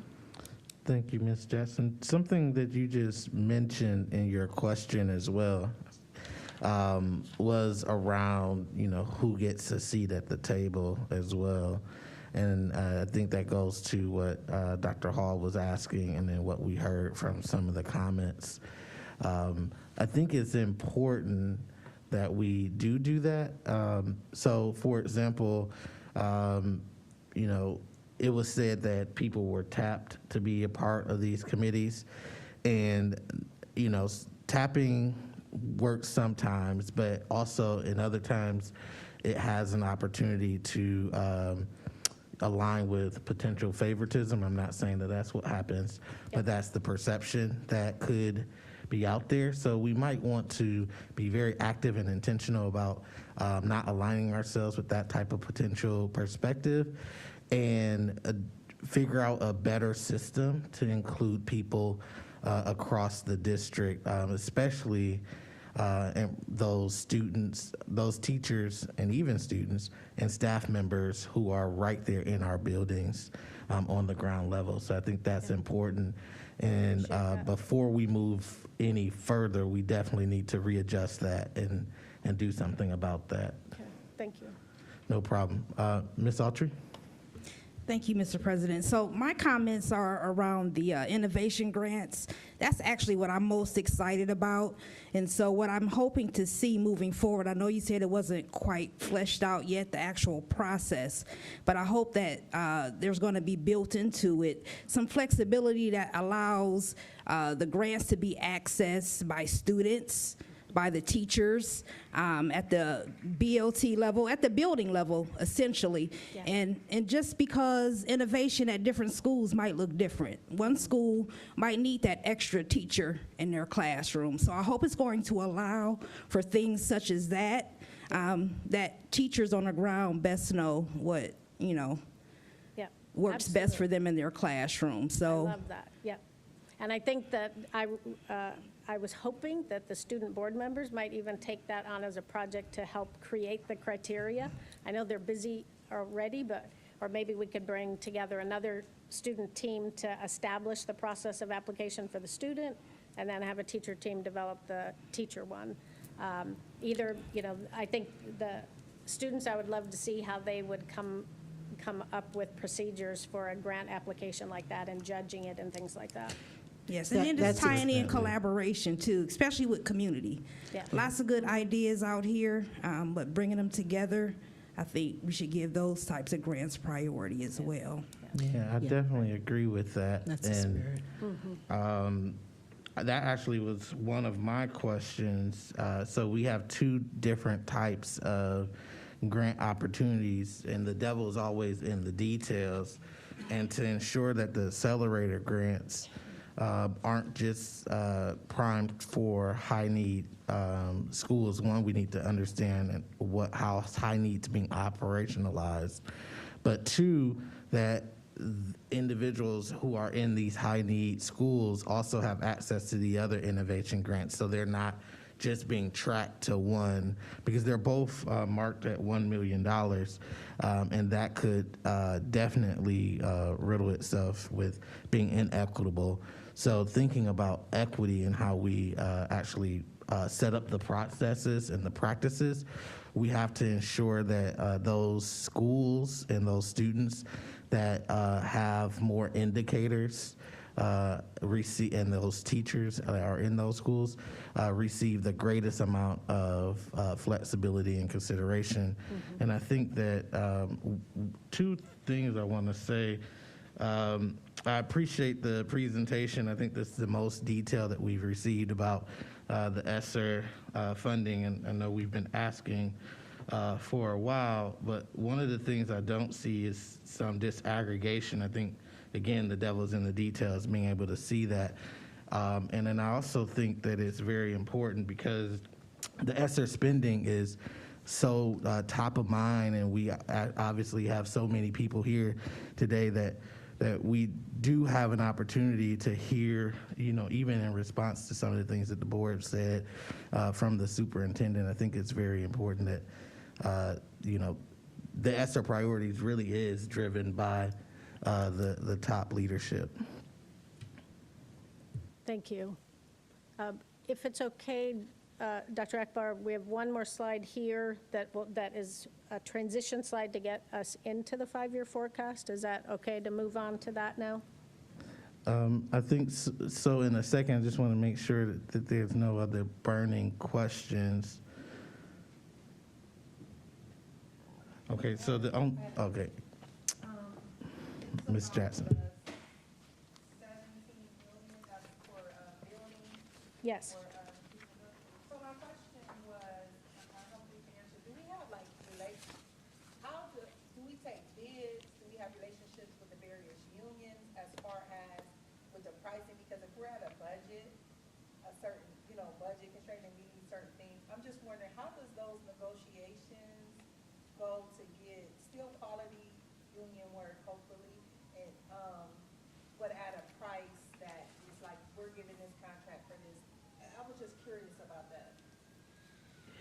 So ESSER monies come through the federal government, which have federal procurement rules. There are bidding requirements, there's prevailing wage, lowest responsible bidder, so not just lowest, but lowest responsible bidder. And then we would jointly develop for our larger expenses that set of bidding criteria. So it would be a transparent process. People would know what we're asking for. We'd also want, not just for us as stakeholders, but we would want those who are bidding on the project also to know all the requirements. So there are very fine specifics in federal. When does the bid open and close? Like, how long is the bid open for, like, for instance, a building project, to redo a school or some of the needs of the building, roofs and things like that? And then how long is it open? When does it close? And then do we have a set time once bid and closing that we have to act on? Well, the first step in that process is the specifics of that project have to be designed. So lots of design team from architects, engineers, cost estimates, and all those kind of things. I would defer to our business department about actual procurement in terms of how long something has to be bid. It would all be. The cost to the architectural drawings, is that in that 17 million? Yeah, it depends. So those funds are for the entirety of what we're able to accomplish with those resources. And I think what you'll hear, even when he goes into the 5-year forecast, these aren't the only set of resources that we're thinking about in terms of how do we address the range of facility needs that we have at this particular time, because we're faced with a range of those, and that's part of sharing a bit here and there. You remember we shared just even the warm, safe, dry aspects a few meetings back, even in the finance meeting. So those are bare minimum of what we need to do, and aren't yet getting us to really some of the exciting things that we could do when we're thinking about forward-facing and how do we continue to strengthen our programs, strengthen the offerings, address some of the needs that we've experienced over time with our children in certain parts of the city due to, in certain parts, overcrowding, or in other parts, lack of vibrant, programming, things of that nature. So all of that is a part of the master's facilities process that's underway. And these sets of dollars are then a way in which we can begin to address some of the more immediate needs that we have. But we can give way more information about, kind of based on said type of project, what does that mean in terms of the bidding process, what's involved in that type of project versus others. So like the roofs versus some of the other HVAC, things of that nature. It is for just capital improvement. It really is. Deal with programming, it's going to deal with the physical building. That's what I'm trying to be clear. Yes. Yes. No, that is. And then it's additional monies that you're saying that we may have that deals with capital improvement, meaning just the brick and mortar of the building. Is that what the word? Well, and we're going to give information as to where we are with that and to see with our resources what can we accomplish. So that's what we're trying to continue to gather together. Thank you. So I do have a few other things, just really quickly. I think that if we could get this document via email, and I'm not sure when the next update will be. Sure. But it would be great if we could get this information a few days in advance so we can dive into it. Because I have a list of at least 10 questions here that some of it probably could have been answered before. But one of the things I wanted to just share and ask is, we have on here teachers to reduce class sizes in elementary schools, for example, and key grades at secondary. And then there's 5.2 million. I'm interested in understanding at what schools and where was that money spent or allocated? How did we come up with the 5.2 million? The other piece of it is there's still about 20 million missing from this total allocation. So what's up with the 20 million? Where is it at? Where are we spending it on? I think at the last meeting we had, there were money missing. So, and I'm not saying that it's missing like we don't, but it's not on this document. And it's hard to think about our transparency, especially since some of this was made public when we have missing dollars. Even if it says this is being held in reserve, I think that's, and I'm not saying that's what it's happening. I don't know what's happening with the 20 million, but it'd just be good to have that on this document as well. And then the last thing I really wanted to talk about, because Job and Val and Carla actually asked my questions, is about just being more bold and innovative. And I shared this when we first learned about ESSER, using this as an opportunity to be bold and innovative, specifically around our technology. So I see we have 12.5 million specifically allocated for technology infrastructure.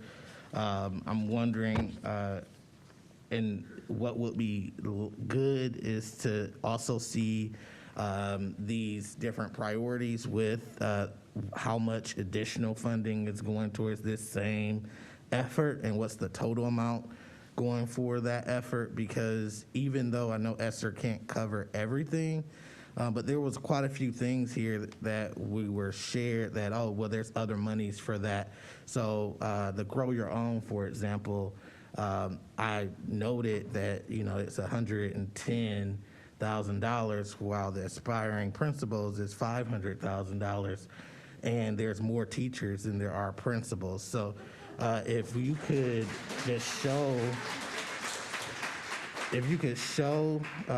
how that is, because in essence, it could be that we're spending $1 million on the Grow Your Own and only the $500,000 on the principals, but it's no way to see that. Yeah. And so those details will be important. And I can type up the other 8 questions that I have.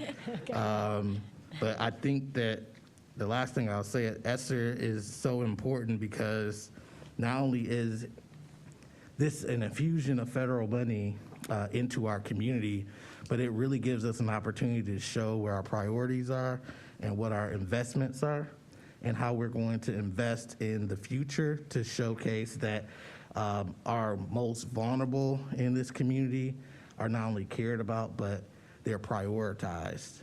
And you see that in the dollars and cents. Thank you very much. Thank you. If it's okay with everybody, I think we are at a good place to transition to the forecast. So you've seen this slide. I'm going to grab my computer to tee up. You've seen this slide. This is a more accurate depiction now with the strategic investments. You've seen this for the last year. So much of it was rear view mirror, as we talked about, and you can see that line drawn between 21 and 22. And then the build toward as aligning with the strategic initiatives. And a few extra points that I'll make. Give me 1 minute to set up my computer, and we'll get moving here.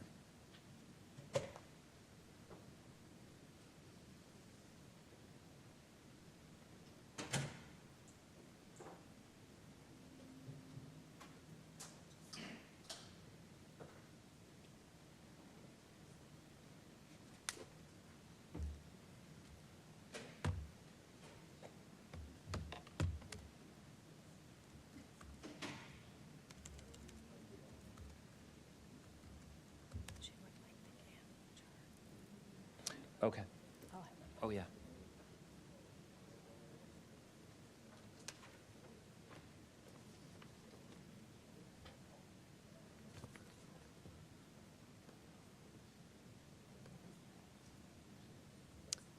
It's already out there. Okay, great.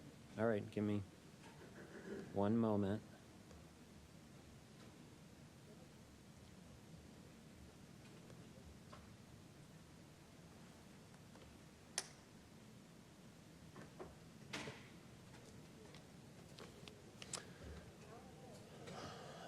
All right. Let's wait for the board president. Yeah.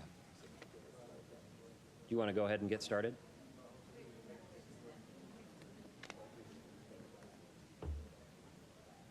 Okay.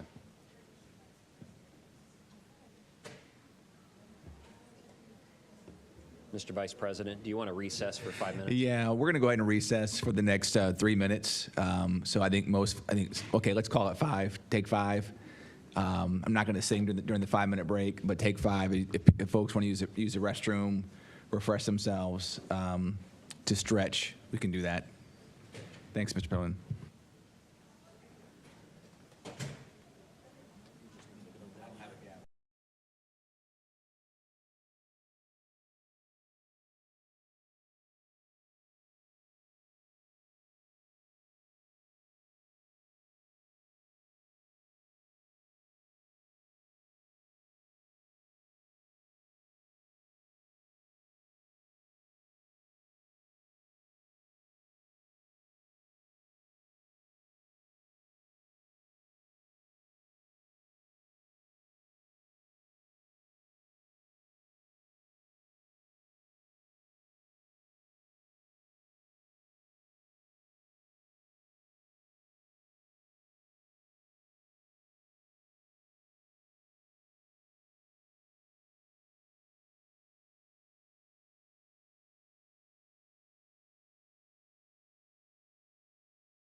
Hello and welcome back from our brief recess. We will turn it back over to CFO Pendleton for the 5-year forecast. Thank you and good evening. Let's take a moment, though, to bridge the two presentations a little bit more intentionally. The chart that we showed just before break was, as you know, about a year ago, just to give you some perspective about the uses of ESSER 1, 2, and 3, and when we might see them in a fiscal year, school year. And also, you've been given a handout that I think many of your questions also may be answered in the additional Gantt chart, which is much deeper detail to that 5-year perspective and how we had to use ESSER funds. And so I do want to address kind of the $20 million comment. The first was from last board meeting presentation, where I think I had mentioned on the way out to executive session that I had mistyped on that sheet. The one that was posted in the board documents is accurate, accurately reflected, and has been since shared with the greater public. As you're trying to reconcile this, a couple things to keep in mind. If you go to the second page under the back, and you look at the very bottom, and you see under the due now continuity of services, and we're going to come back to that continuity of services concept, you see the 11.2 million in the second from the last column, and you see the ESSER 3 unencumbered balance of 7.3 million. That's the delta, Dr. Akbar, to reach the full 96 million. So why is that, more importantly? And what is continuity of services? Well, continuity of services is from the federal government to the state of Ohio and how we report and flexibility in how we can use those monies. So as we mentioned tonight in the ESSER strategic planning and the detail that we went through all the 10 overview and initiatives and strategic planning items, they're not prescriptive. The board isn't adopting every initiative tonight. So a couple things with that, just operationally, I'd like for you to partner with me on. One is, I think you expressed it, Dr. McWilliams-Woods, as me asking the universe. How was that? I put it out in the universe. I do think it is prudent fiscal planning to have a reserve, to have a pullback, to have a continuity of services plan, which is completely allowable, and I would say suggested, knowing that we have another 2 school years to plan the use of these monies. It isn't a reserve off books, it isn't a reserve off the planning documents. It will be highlighted and it will be leveraged. Because you asked another really important question tonight. You asked, why are we only investing in a certain area here? Why does it only reflect a dollar amount here? And again, Dr. McWilliams-Woods said it doesn't necessarily reflect the priorities of the district in terms of spending operation, where we have 12 million plus in technology and infrastructure. It's that we're scouring the best use of funds for ESSER, meaning we have $30 to $40 million of state and federal grants we receive every year that we want to leverage, that we want to protect general fund as much as possible. And so those are all very important questions. They're not all answered tonight. That's not what I'm trying to do, is say we have answers for all of it. We don't. This plan is not prescriptive. The last operational piece I want to give you as you kind of review this document is these will be brought to the board and stakeholders for review and approval, just like every one of the major expenditures we've done up to date. All right, so that's the operational piece I wanted to cover with you as you're trying to reconcile the numbers, and I know those of you listening are also going to want to. So the first board meeting we tried to split up the 5-year forecast because it's a lot. It's a lot of detailed financial information, and I got some feedback from last board meeting that was pretty high on detail. So I'm going to really try to focus on what drives the expenses. So the first half, last board meeting, we covered revenue. We covered students, a new school funding formula. We covered property. It was a lot. So we're just going to focus on the expenses, and there's still a lot going on with our expense story before we wrap it up and submit the forecast. Now, just like our ESSER presentation, our ESSER initiatives, this forecast is a snapshot in time. It's used with the best information that we have, so all of us and the taxpayers of Akron can use it as a strategic planning document. It helps us certify contracts, and it will be updated, just like you saw a major update from last May and November to now, and we'll kind of highlight the differences there. The major initiatives we want to cover tonight on the right-hand side of your screen is the impact of ESSER. I want to hit that first up. Expenses, salary and benefits, capital, and inflation. Those are the most pressing components to our expenditure side.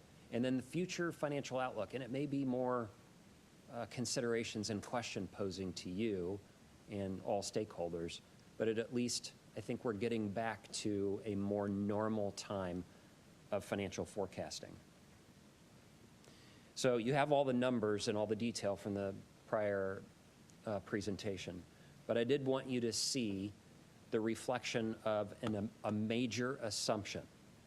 And we covered this in detail at Finance Committee, but the major assumption is after all of those initiatives, 96 million, or 150 if you count all 3 rounds of ESSER fund, what new initiatives, what important investments do we want to return and continue?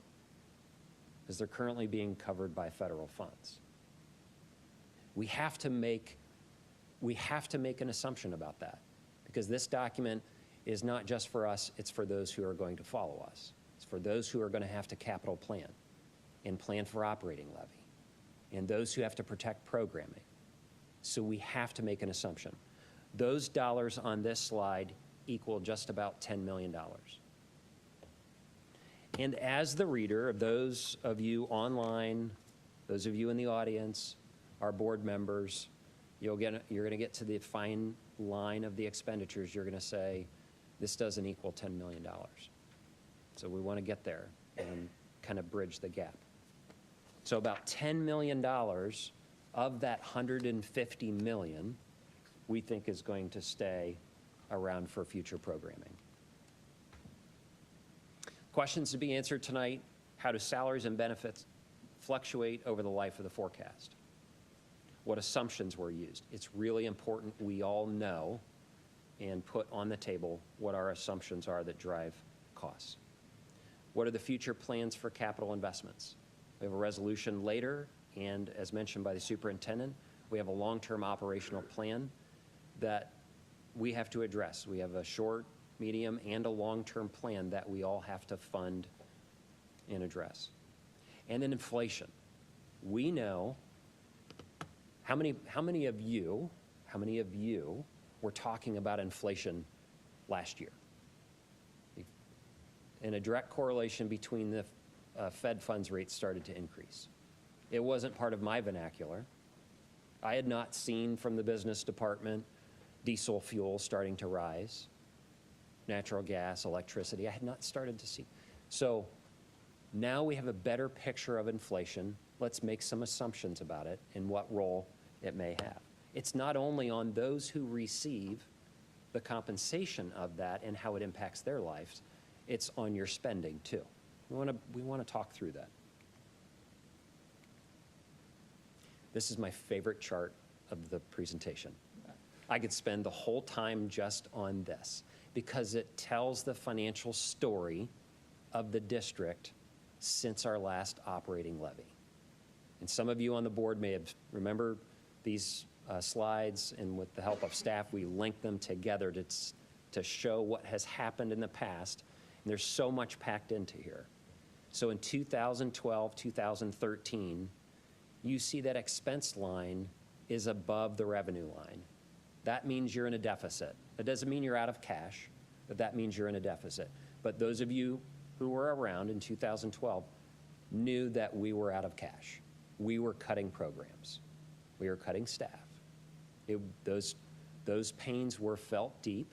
They were after the Great Recession globally, and almost every district around the state of Ohio was making deep cuts, deep programmatic cuts.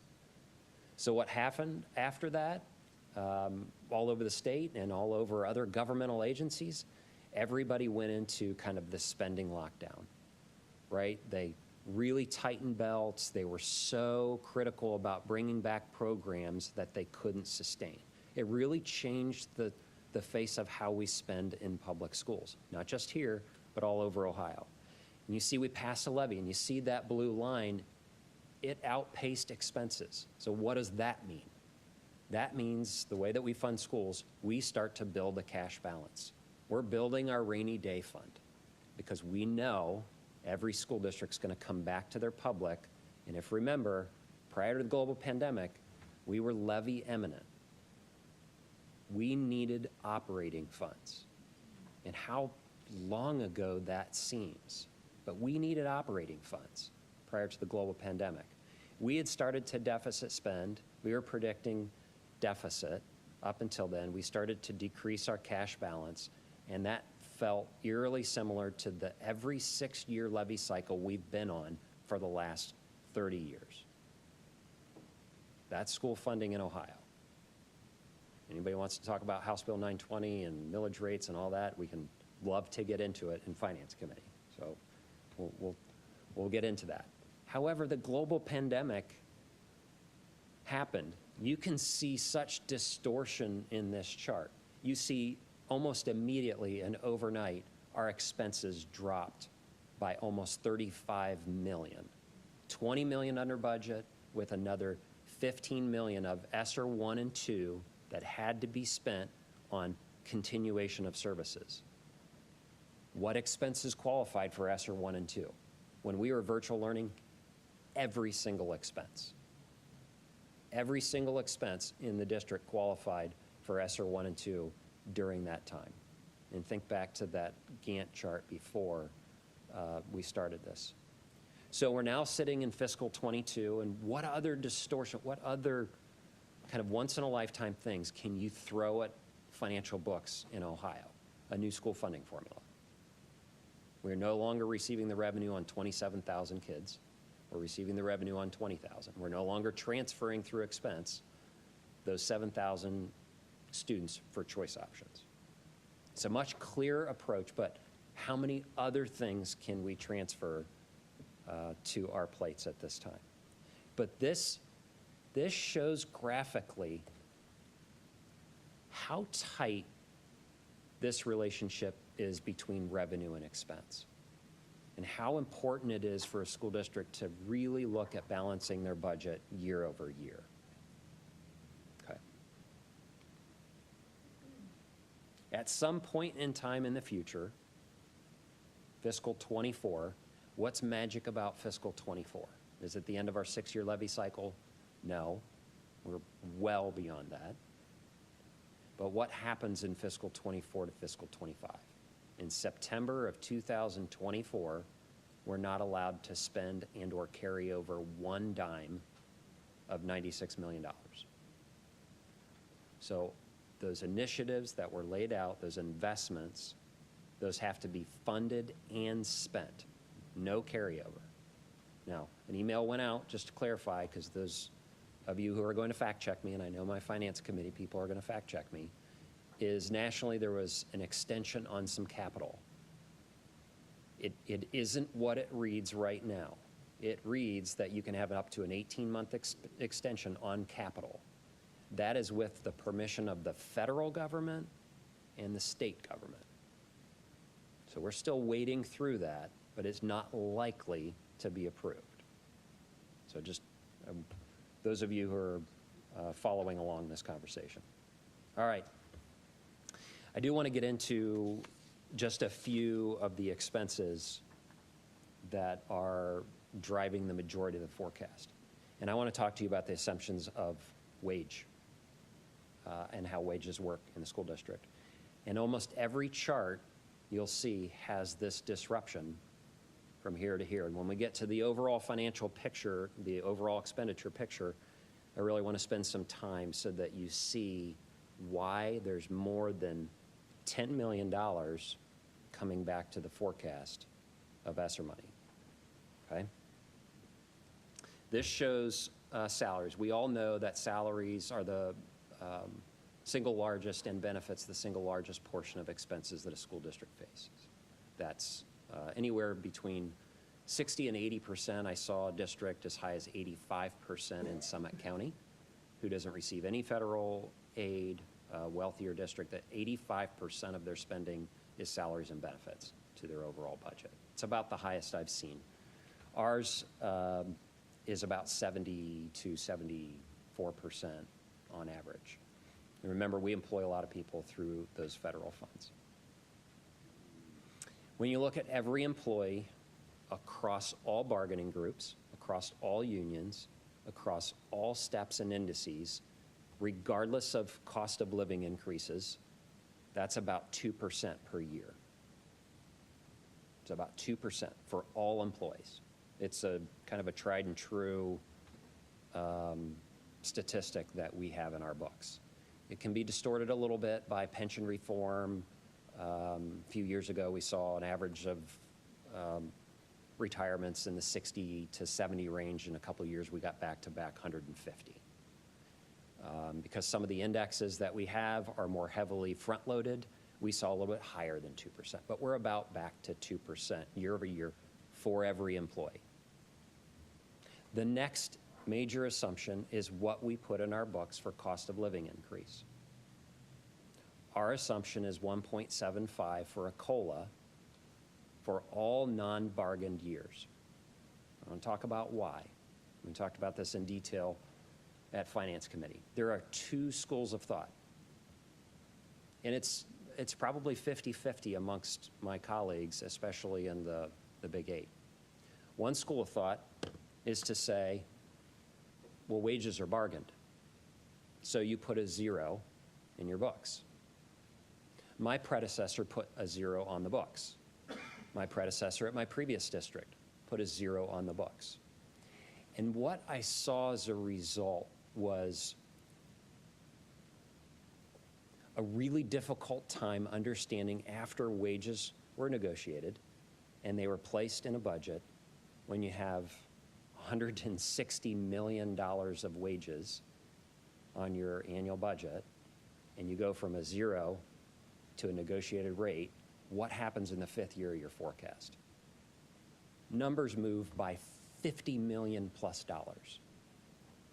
And those of us who do not do this for a living, and even me, you have to double check yourself out in that 5th year to say, it compounds. This is a compounding scenario each and every year. You have that new expense base that we build upon. And what I found is in my journey, in my professional journey, is that putting a placeholder in there, somewhere to start from that isn't so shocking to the bottom line number, is the most appropriate thing to do. So I've done that practice at least for 15 years, and in my prior district, similar confusion. Why are the numbers changing so much? I spent a lot of time on that slide because I do want everybody to know what's driving our #1 expenditure in the district. Employee benefits. There's actually some celebration in this chart. As you well know, those of you who have been here and or staff, the district has made major movements on healthcare. It is a partnership. It's an enterprise fund, right? We self-insure our own health insurance fund.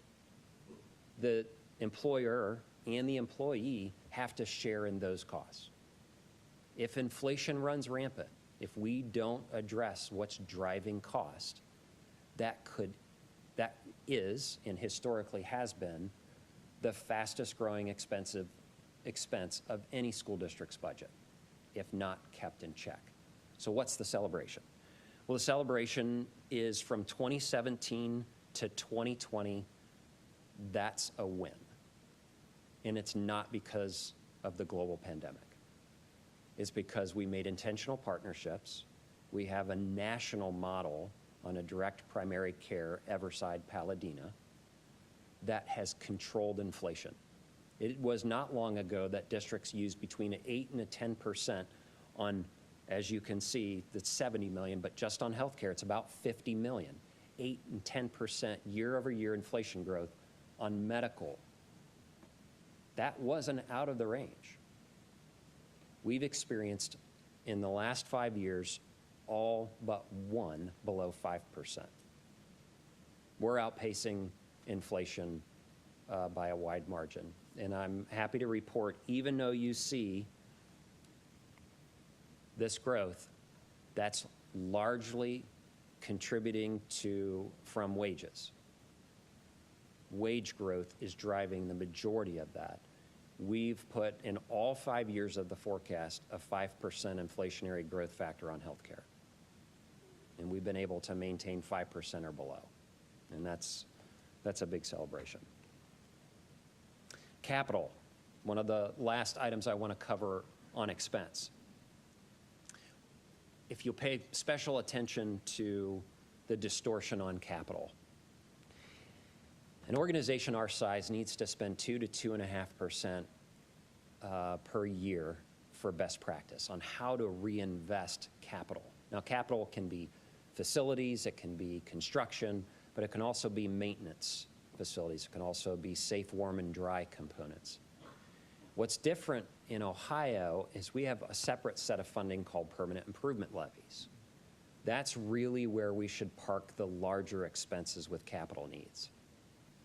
The pot of money we're talking about in 5-year forecast, the ultimate protection there is where we use it for the student-teacher relationship. That's where the most of our expenses are. So we try not to take capital needs out of general fund. We try not to do that. But we've made an assumption here in the out years. If you'll look in 2023, that assumption is I've added $1 million annually to our capital budget to address some of the safe, warm, and dry, most immediate needs. And it's not going to be enough. Okay? But that's a major assumption that we needed to cover. Even after that, though, if you pay attention to the chart to the left, it's only, by 2026, we're only predicted to be about 2% of spending. It's still not enough. So you saw the previous slide, benefits 24%, in personnel 60%. So in the overall spend category, I understand if it doesn't receive a lot of attention, but it is important. It's an area that we need to invest in. All right, last few slides. This is all expenses. This is our entire budget. You can see typical trend. You can see the impact on the pandemic. Don't forget the impact of a new school funding formula that we're no longer transferring out dollars, and a return back to trend.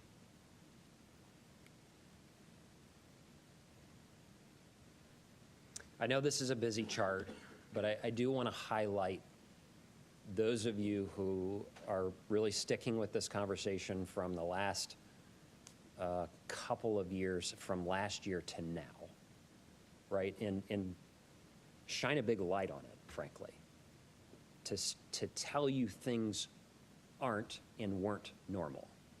So this is the last 5 years of October and November. Remember, we had a law change. This is the last 5 years of filed forecasts. Life was easier back here. We forecasted and finished in a pretty narrow range. And then that happened. It isn't for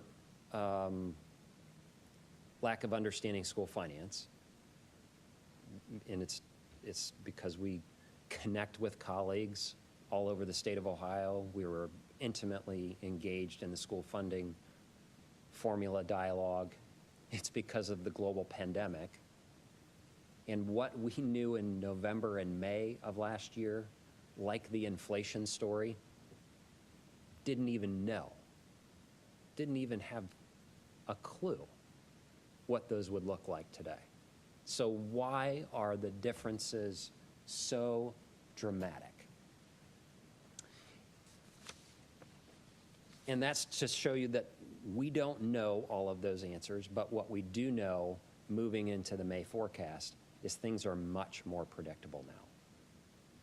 They're back to trend.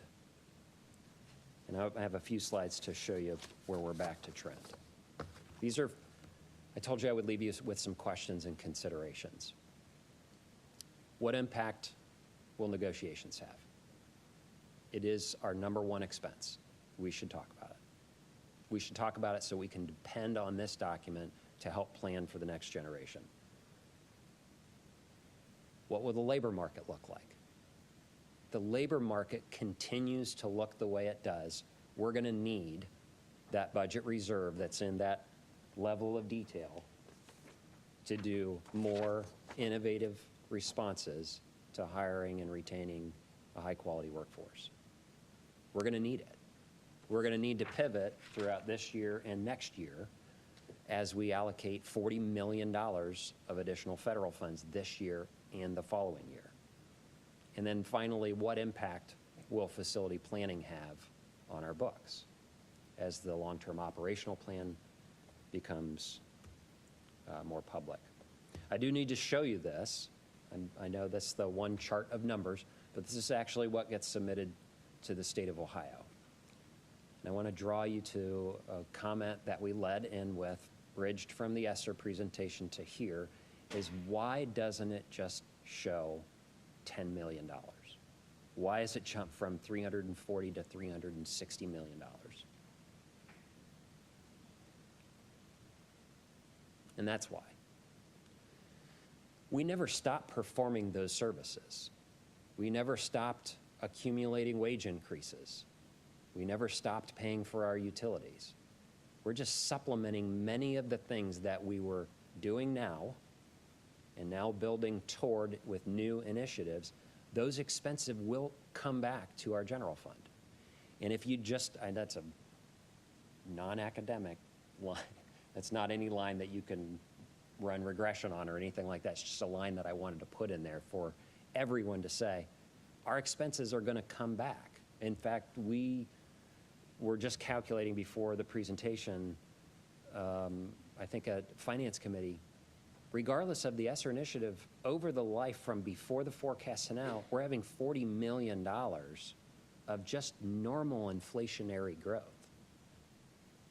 You remember our revenue story from the last board meeting. Our revenue grows somewhere between 1% and 3%, if we're lucky. We know our expense, and every school district's expense, runs between 3% and 5%. It's an unsustainable business model, but that's how Ohio schools are funded.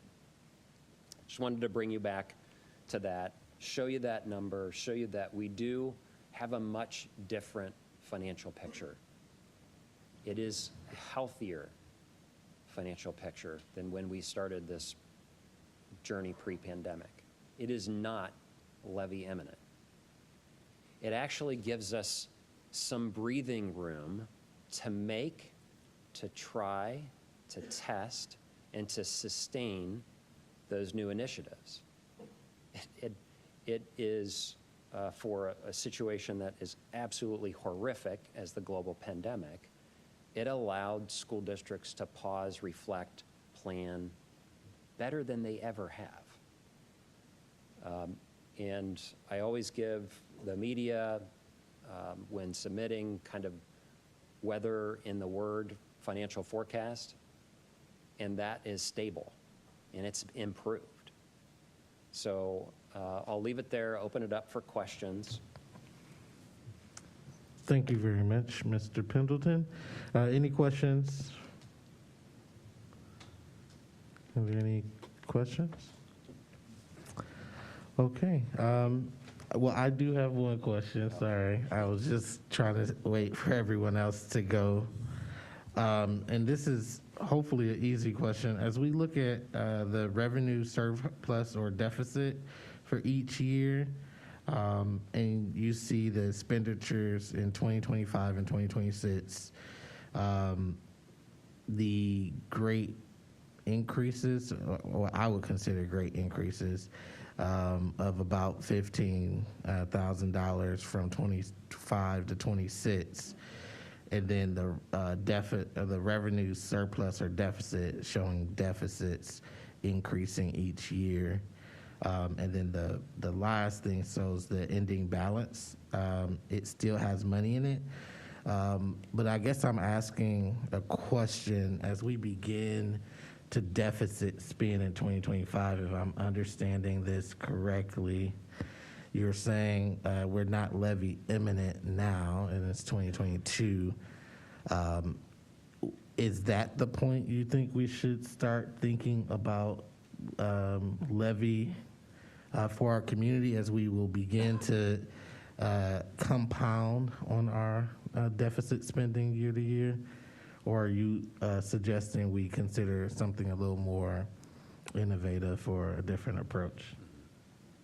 I'm just wondering, since you brought it up. No, the way I'll ask, it's hard to tell out 6 years.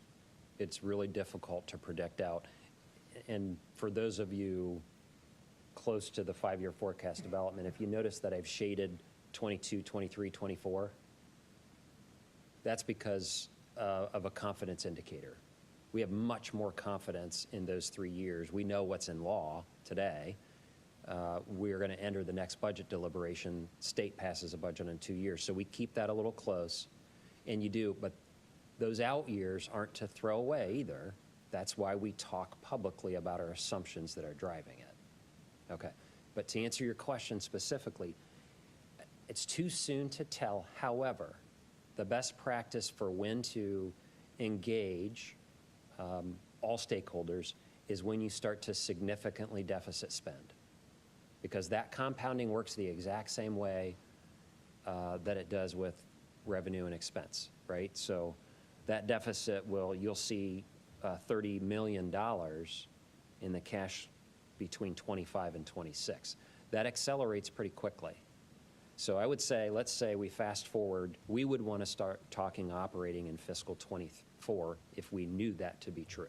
We would want to start talking about it because we knew the next year $22 million deficit is pretty significant.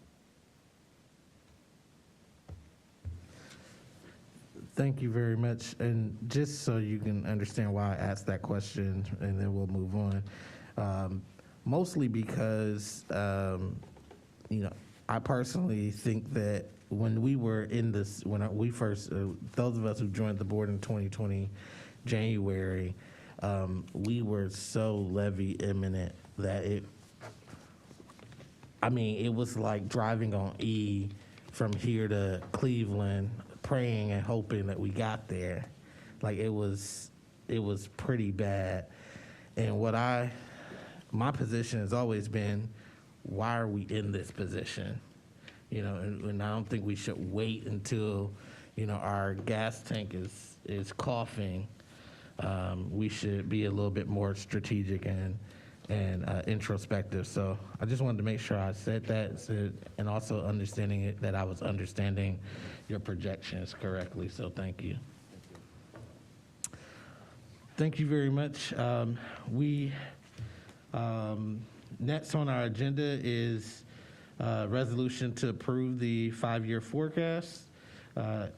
As shown in our agenda on 3.3, resolution number 22 dash, not sure what number that is now, but this resolution for the approval of the 5-year forecast beginning in fiscal year 22. Is there a motion on the table? So moved. It's been properly moved by Ms. Jackson, I think. Who was that? Ms. Autry. I'm sorry, I was not looking up. Ms. Autry, is there a second? Second. Seconded by Ms. Alexander. Any discussion on the motion? Dr. Hall. Yeah, I just want to, I think this is a clarifying question / comment from Mr. Pendleton. So the 5-year forecast that you just walked us through, you know, I think signatory to your earlier comments, you used 1.75% as the assumption for wage increases. And so, but obviously we're going through negotiations right now, so obviously that number can change. So today, we're proving a forecast that is really nebulous, at best, I think. And I don't mean that in a disparaging way, but there's just a lot of assumptions that go into it, right? Because I don't think, well, let's just say that there'll probably be differences with regard to salaries and benefits that are going to impact that. So I guess I've never understood why we approve a 5-year forecast when it's so subject to change. But I follow that. Just never made sense to me. So can you confirm that you baked in your placeholder in that 5-year forecast? The base COLA assumption for all non-bargaited years is 1.75. Okay. I've used that for the past 8 years that I've been district CFO. Gotcha. Okay. Thank you, Dr. Hall. I think that was very important also. So any other discussion on the motion? Hearing and seeing none, we'll do roll call vote. Mr. Pendleton. Ms. Autry? Yes. Mr. Perry? Yes. Dr. Hall? Aye. Ms. Jackson? Yes. Mrs. McKittrick? Yes. Dr. Akbar? Yes. Mr. Alexander? Yes. Thank you. Thank you very much. We will now move to the approval of the previous meeting minutes. We have the regular meeting minutes from 9 May 2022, as well as the special board meeting on 16 May 2022. Is there a motion on the table? I so move. It's been properly moved by Mr. Perry. Is there a second? Second. It's been seconded by Mr. Alexander. Any discussion on the approval of the previous meeting minutes? Hearing and seeing none, roll call vote, please. Mr. Pendleton. Mr. Perry? Yes. Dr. Hall? Aye. Ms. Jackson? Yes. Mrs. McKittrick? Yes. Dr. Akbar? Yes. Mr. Alexander? Yes. Ms. Autry? Yes. Thank you. Thank you very much. We now have personnel recommendations. Madam Superintendent. Yes, I wish to recommend the approval of the personnel recommendations presented in categories 5 through 16. Thank you very much. It's been properly recommended, the personnel recommendations in 5 through 16. Is there a motion on the table? I so move. It's been properly moved by Mr. Perry. Is there a second? Second. It's been seconded by Ms. Jackson. Any discussion? Hearing and seeing none, we will do a roll call vote, please. Mr. Pendleton? Ms. Jackson? Yes. Mrs. McKittrick? Yes. Dr. Akbar? Yes. Mr. Alexander? Yes. Ms. Autry? Yes. Mr. Perry? Yes. Dr. Hall? Aye. Thank you. Thank you very much. We now move to resolutions and motions on the consent agenda. Madam Superintendent. Yes, sir. I wish to recommend the approval of the resolutions and motions presented in category 22. They are in proper format, and I move for their approval. And just making mention that within that is the textbook adoption for English language arts. Thank you very much. It's been properly moved for the resolutions and motions on the consent agenda. Is there, it's been properly recommended. Is there a motion on the table? I so move. It's been properly moved by Mr. Perry. Is there a second? Second. It's been seconded by Ms. Autry. Any discussion on the motion? Ms. Jackson. Yes, so dealing with. Do you mind, turn on your mic? Yes, dealing with 21.7 on the agenda for the textbook adoption. We were given some information before the start of the meeting that addresses this recommended, one of the recommendations part of this resolution, which was to increase the number of print textbooks for students so that a whole class set, entire class and teacher set. However, it says that the current proposal does not meet this expectation of a class set for all ELA teachers. and that the current proposal has far less print text available, 10 textbooks for each ELA teacher. So I just propose that maybe we, before moving this forward, maybe table this for more discussion possibly. As far as the amount, for what the initial recommended change had to do versus what actually is being placed in the resolution. Right. I could have our Executive Director of Teaching and Learning at a very high level respond to any questions. I do know that there was a expressed concern about the adoption, but the recommendation did follow the recommendation of the committee that was put in place to review and recommend the materials to the district team for purchase. And it's also taking into account that now that we are a one-to-one district, we are utilizing our technology. Part of the rationale behind that strategy was to use more on time, on demand access to materials. And so there are, the adoption was purchased, which allows students access through their technology to the adopted materials as well. We can and will continue to supplement those with additional resources needed for our buildings. But this adoption, to my knowledge, does follow the recommendation and is consistent with our practice as a one-to-one district. We also, should we delay in any way the adopted materials, there's a impact of that with delaying all of the training and things of that nature. We're, as you know, nearing the end of the school year and about to go into the summer, and really because of a new adoption have a very robust training and development plan for our teachers around these new materials. Ms. McKittrick? Is there a way to move the adoption forward but still take into consideration the idea of a class set for each teacher? Because that's the ask, right? Instead of 10 for each classroom, that there be a full class set for each classroom. So is there a way to move the adoption forward, but find a way to get those extra books into the classrooms? Well, and we could provide you with, we could consider, that. I would hate to say, right now, yes, we're going to do that, because there's a lot of rationale that sits behind that and a lot of people involved in that. And so, again, we have to juggle to where we use our resource. Really, it was trying to make sure the on-demand access for our students. And it's not to negate, because there were physical copies purchased to make sure of the different materials that are available in our K through 5 classrooms. I believe our high school classrooms differently really relies more on the online access, but our K through 5 classrooms do have quite a few of the class sets of materials.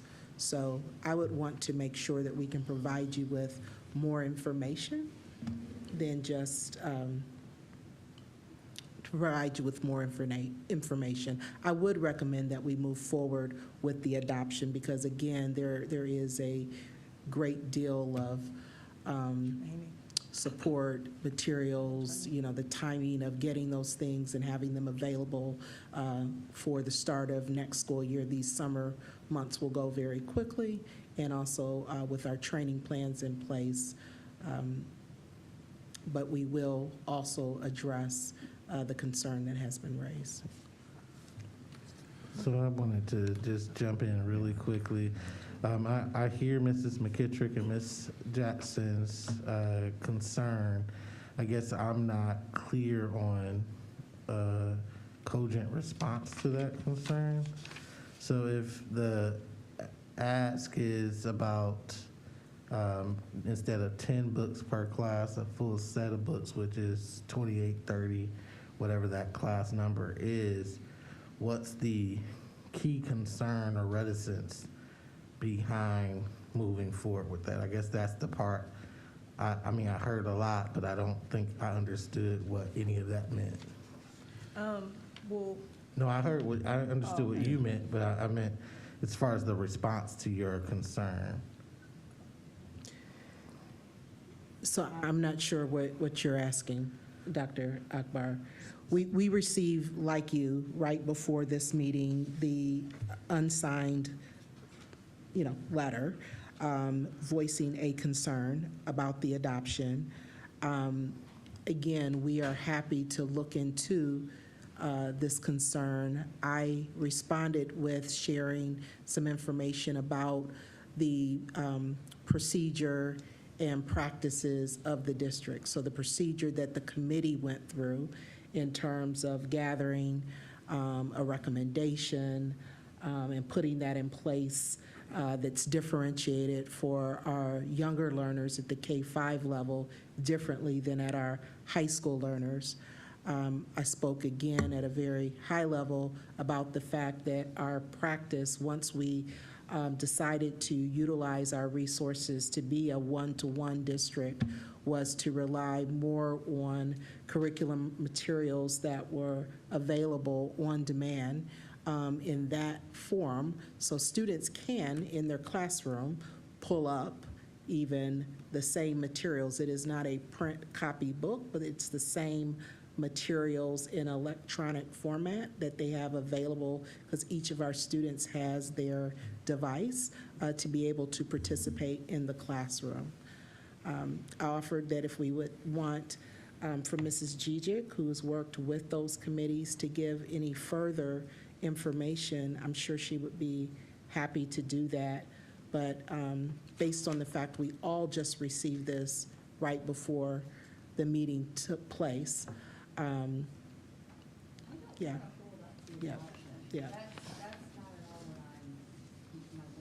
Right. Mm-hmm.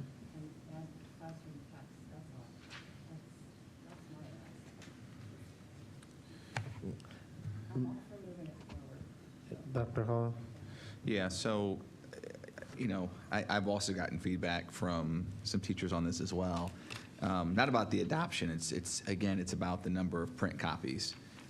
So I just want to share a part of the message I got, and it sounds like it's very pragmatic, and this is where sometimes we get to the disconnect between what happens in the classroom in certain schools and what happens outside of those classrooms. Let's just put it that way.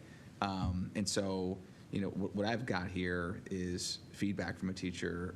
I won't say what school it's from, but basically saying that a lot of our kids do not come with their Chromes charged most days of the week. Also, their eyes are strained and they become exhausted. I can't tell you how many kids complain that their eyes hurt and they have headaches. How do you teach a 5-year-old to track print on a screen? Do you know an ophthalmologist says you should rest your eyes 20 minutes for every 20 minutes of computer use? And so I think that dovetails, and I don't know if it's the same author because this was sent to me anonymously. The person later told me what school they were from, but not who they were. But I wonder if it's from the same person. Doesn't read like it's from the same person, but again, I'm with Ms. McKittrick. I don't think the issue is the adoption. I think the issue is how do we operationalize that adoption to ensure, and this person's talking about K through 5 as well, Ms. McKittrick. So, just what I think this letter is talking about too, and this message makes some very pragmatic points about kindergartners and eye strain, and I certainly wouldn't want. Again, I put myself in the shoes of a parent. I don't necessarily know that I want my kid having to look at a computer screen all the time. There are reasons why, as parents, I've got 2 young kids, I limit their screen time because I don't want them looking at a screen all the time. And so we do use a lot of print media. I'm one person, but when I hear that from teachers as well, multiple teachers over the last several days on this topic, it does raise concern. And so again, I haven't gotten anything back that has an issue with the adoption. It's just the number of print materials that we're providing in K through 5 classrooms. And so, right. And from what I have today, and again, I was handed this right before Yeah. we all walked in here. I think we all received it at the same time. Yeah. To my knowledge, we do have multiple texts for K through 5 classrooms. But let me gather some information so that we can bring information back to you and we can make an informed decision with that information at hand. And also can consult the considerations of the working committee that did include teachers as well. Yeah, that's fine too, because to me, if we were to bifurcate this motion, you know, I don't think, you probably wouldn't have any resistance to the adoption piece, but what we've done is, you know, I think we've conflated the adoption with the number of books. And so for me, like, I don't feel comfortable, you know, and actually I'd probably make a motion to postpone, you know, this particular component of it, because again, I want to make sure that that we've addressed some of the pragmatic concerns, and that means hearing from members of senior staff on this. I mean, that's fine too, you know. But again, I want to make sure I'm hearing the teachers who are reaching out to us with their very pragmatic, boots on the ground kind of concerns around this, at least for K through 5. So those are my comments. Mr. Alexander? Yeah, I just want to make sure I'm understanding this, is that we would adopt this here, but what they're saying is they need more textbooks for the classroom. So we could probably get this going right now, to vote on this evening, and then come back with the additional books that we may need, make that motion, approve that, and then we'd have our books. Would that make sense? I don't know. I mean, well, I don't know that we've. Yeah. Basically, to gather more, because we all got this at the same time. So what the superintendent had posited is that we would get more information in detail as she meets with the team, so that we can make a more informed decision as far as what does that look like moving forward. And I think for clarity too, I also want to say that because I am in agreement and I understand as educator, superintendent, what you are saying as far as the training and everything that goes into this. So I do know that that's something that needs to be expedited. So I don't want to belabor that at all. So it needs to happen. I'm also aware of a person that's currently in a school district that multiple kids come with their devices uncharged, lost chargers, broken devices, that you can have easily 50% of a class that's not ready. So that's why I'm in agreement with the additional books. So I think we can move forward based off the suggestion. I just didn't know how to separate to where, as the superintendent said, we can come back and discuss the books by still moving the work forward, what needs to happen. Because I think I'm clear that the work needs to happen as far as training, because we're going to use this curriculum. so we are talking about moving this forward this evening? Yes. Yes. Okay, all right. That's what I was saying. It sounded like, okay. No, So no? let me. Okay. Yeah. Before, 1 second, I think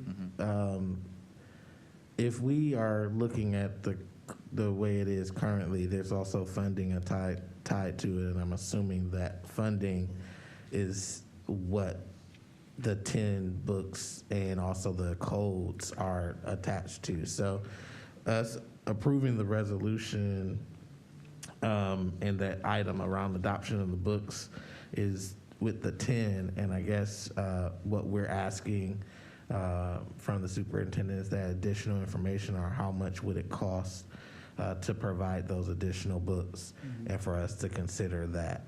I think that's what we're asking, not necessarily why we shouldn't do it, but more so what's it will cost to do it.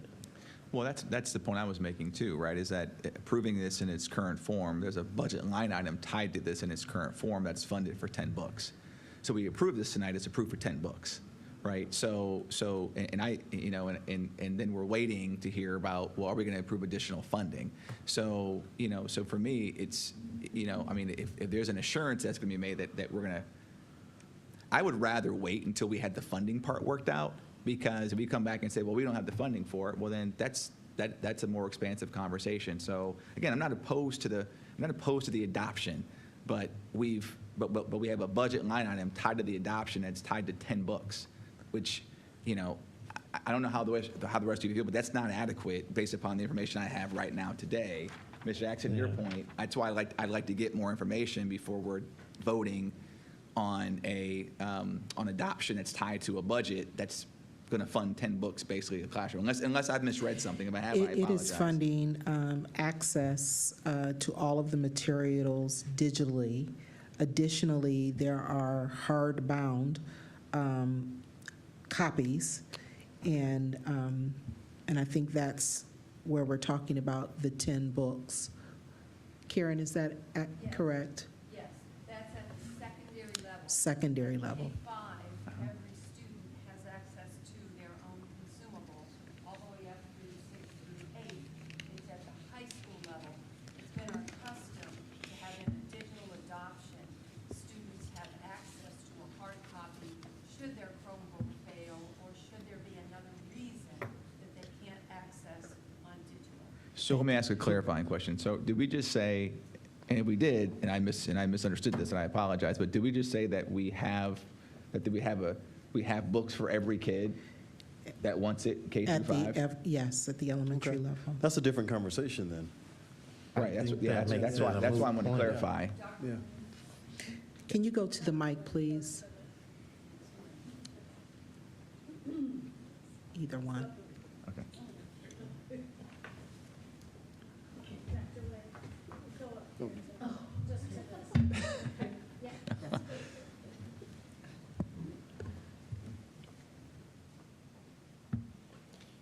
So for K-5, we have classroom sets for every student text for every student for K-5.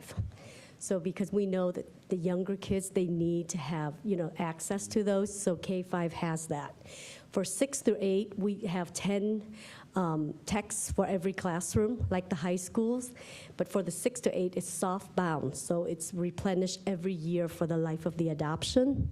And then for 9 through 12, it's not replenished because it's hard bound. But it's just K to 5, Dr. Hall, we have classroom sets for every classroom. Yes, every classroom. Yeah. Yeah. Yeah.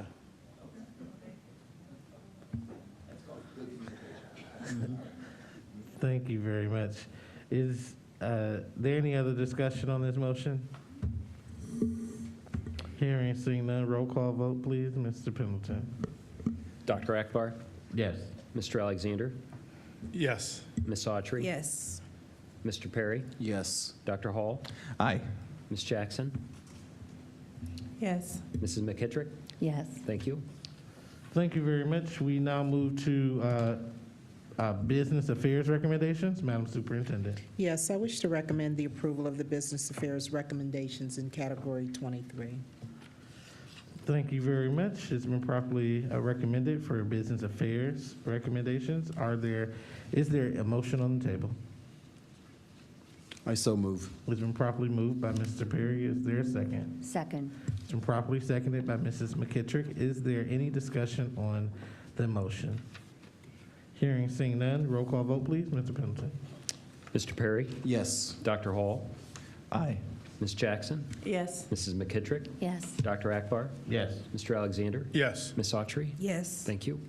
Thank you very much. We now move to superintendent's report. Sure. Excuse me.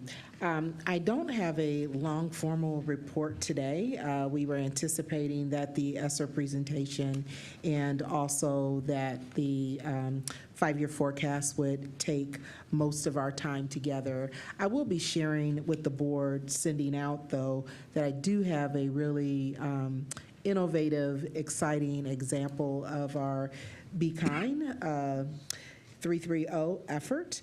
It's a short video that was a part of Bookdal's daily Voice of Bookdal video broadcast on the daily announcements, as well as it ended up being a very popular post on TikTok for those of you who follow TikTok.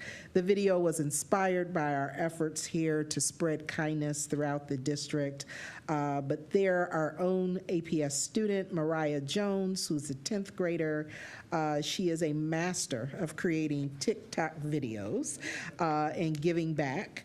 And with a little encouragement from the Bookdal Family Support Liaison, Mia Christian, she created a video that encourages her peers to be kind to one another. So I think TikTok is really short. We may be able to show it, and then we'll also send it out as well. Hello, my name is Miss Mia. I'm the family liaison here at Bookdal COC. And as part of the Be Kind 330 initiative, Mariah Jones decided to do a TikTok to implement positive change. Mariah, would you like to tell us a little more about the TikTok?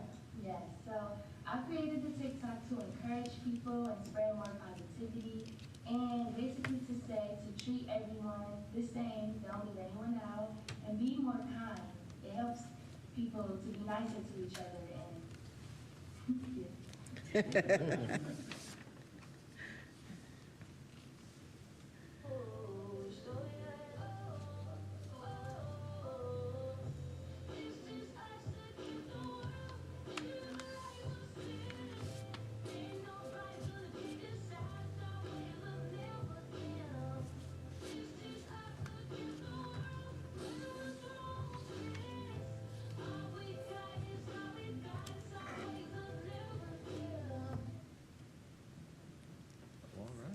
Good. We love being able to see the creativity that's coming forth by young people kind of owning the message and supporting each other. So just another example for this week. That's all my report. Thank you very much. We definitely love seeing our young people and their skills. So the next we'll move to President's Report, just a few items. One, I had the pleasure with Ms. McKittrick to attend the May Festival. When I tell you it was dynamic and inspiring, and I tried to hold back my tears because it was phenomenal. Our students are beyond talented. If there's a bigger word for talented, that's our students. The artwork, I mean, there was this kindergartner who had this piece of art that I had to look at the note 5 times. Like, this is impossible that this is a kindergartner. And I told Mrs. McKittrick that while I have a problem drawing a circle, this person in the kindergarten is drawing people, and they look like a full human with detail in this. It was phenomenal. And then some of their art was displayed at the Teacher of the Year as well.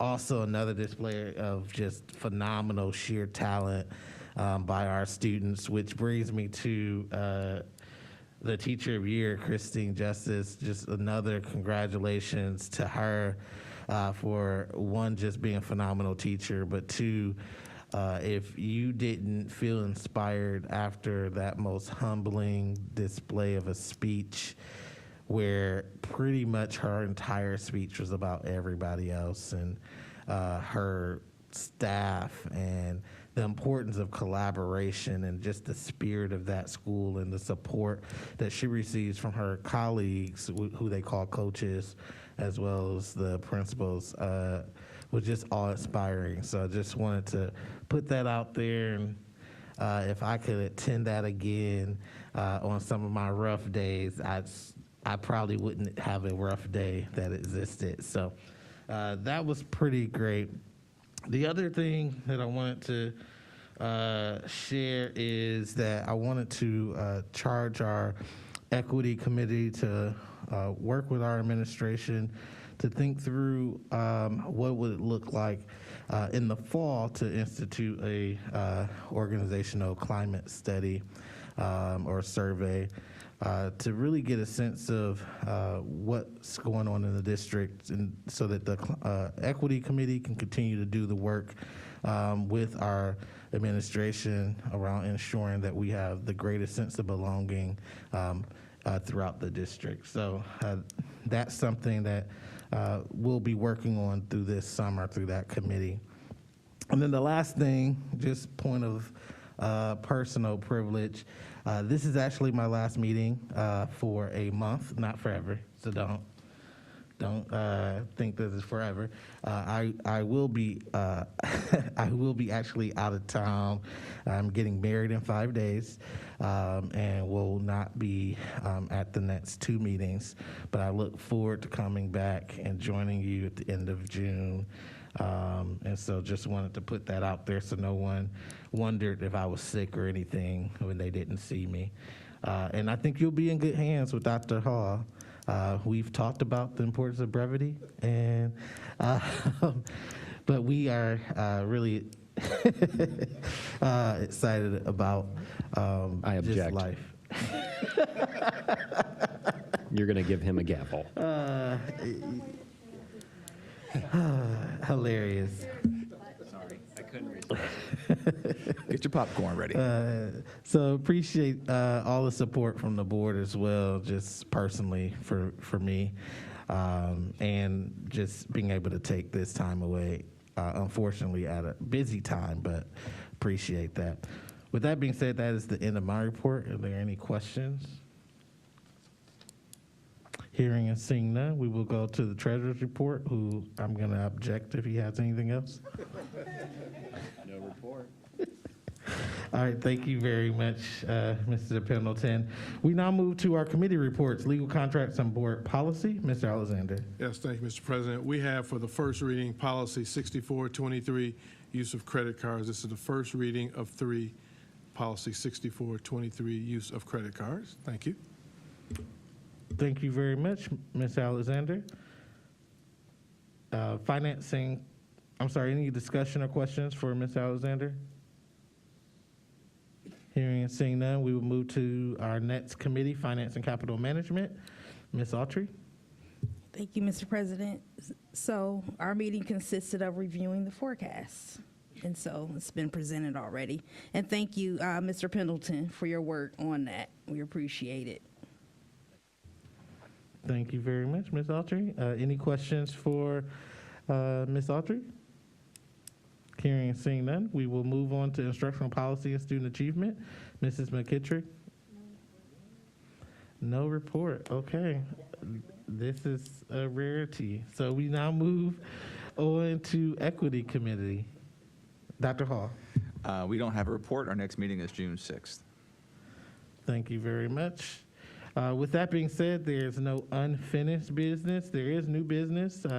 Item 30.1, resolution authorizing the employment of board-specific legal counsel.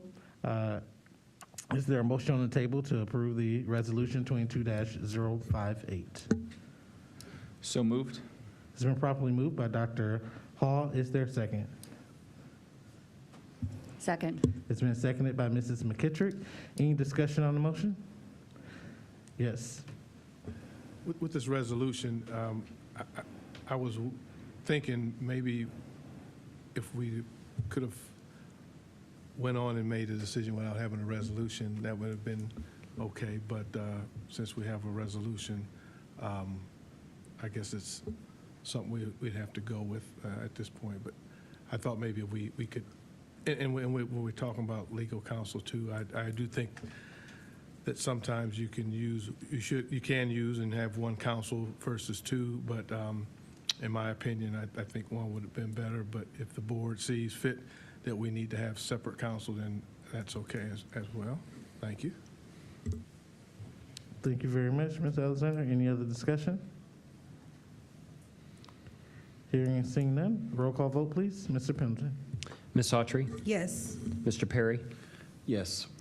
Dr. Hall? Aye. Ms. Jackson? Yes. Mrs. McKittrick? Yes. Dr. Akbar? Yes. Mr. Alexander? Yes. Thank you. Thank you very much. We now move to resolution on 30.2, authorizing the financial feasibility and public reporting of the use of funds for facility improvements at Kenmore Garfield High School. And just a note that it is called Kenmore Garfield High School in this resolution because that's officially the name of it currently right now. So just a little legal perspective there. Is there a motion to approve resolution 22.06C? So moved. Is there a second? Second. It's been seconded by Mr. Perry, and I'm sorry, it's been moved by Dr. Hall, seconded by Mr. Perry. Any discussion on this motion? Hearing and seeing none, we will move to roll call vote, please. Mr. Pendleton. Mr. Perry? Yes. Dr. Hall? Aye. Ms. Jackson? Yes. Mrs. McKittrick? Yes. Dr. Akbar? Absolutely. Mr. Alexander? Yes. Ms. Autry? Yes. Thank you. Thank you very much. At this point, we have moved to the point where we have to recess into executive session. There is a need for an executive session where we will entertain a motion to recess into executive session pursuant to Ohio Revised Codes 121.22G1 for the purposes of considering the compensation of a public employee or official of the school district, and G4, preparing for negotiations. Is there a motion on the table? So moved. Oh. It's been properly moved by Dr. Hall. Is there a second? I second. It's been seconded by Mr. Perry. Any discussion on the motion? Hearing and seeing none, roll call vote, please. Mr. Hamilton. Dr. Hall? Aye. Ms. Jackson? Yes. Mrs. McKittrick? Yes. Dr. Akbar? Yes. Mr. Alexander? Yes. Ms. Autry? Yes. Mr. Perry? Yes. Thank you. Thank you very much. As we recess into executive session, there is no need to have any items, as far as we know, after executive session. So we will see everyone at the next meeting. Thank you very much. We now stand into recess in executive session.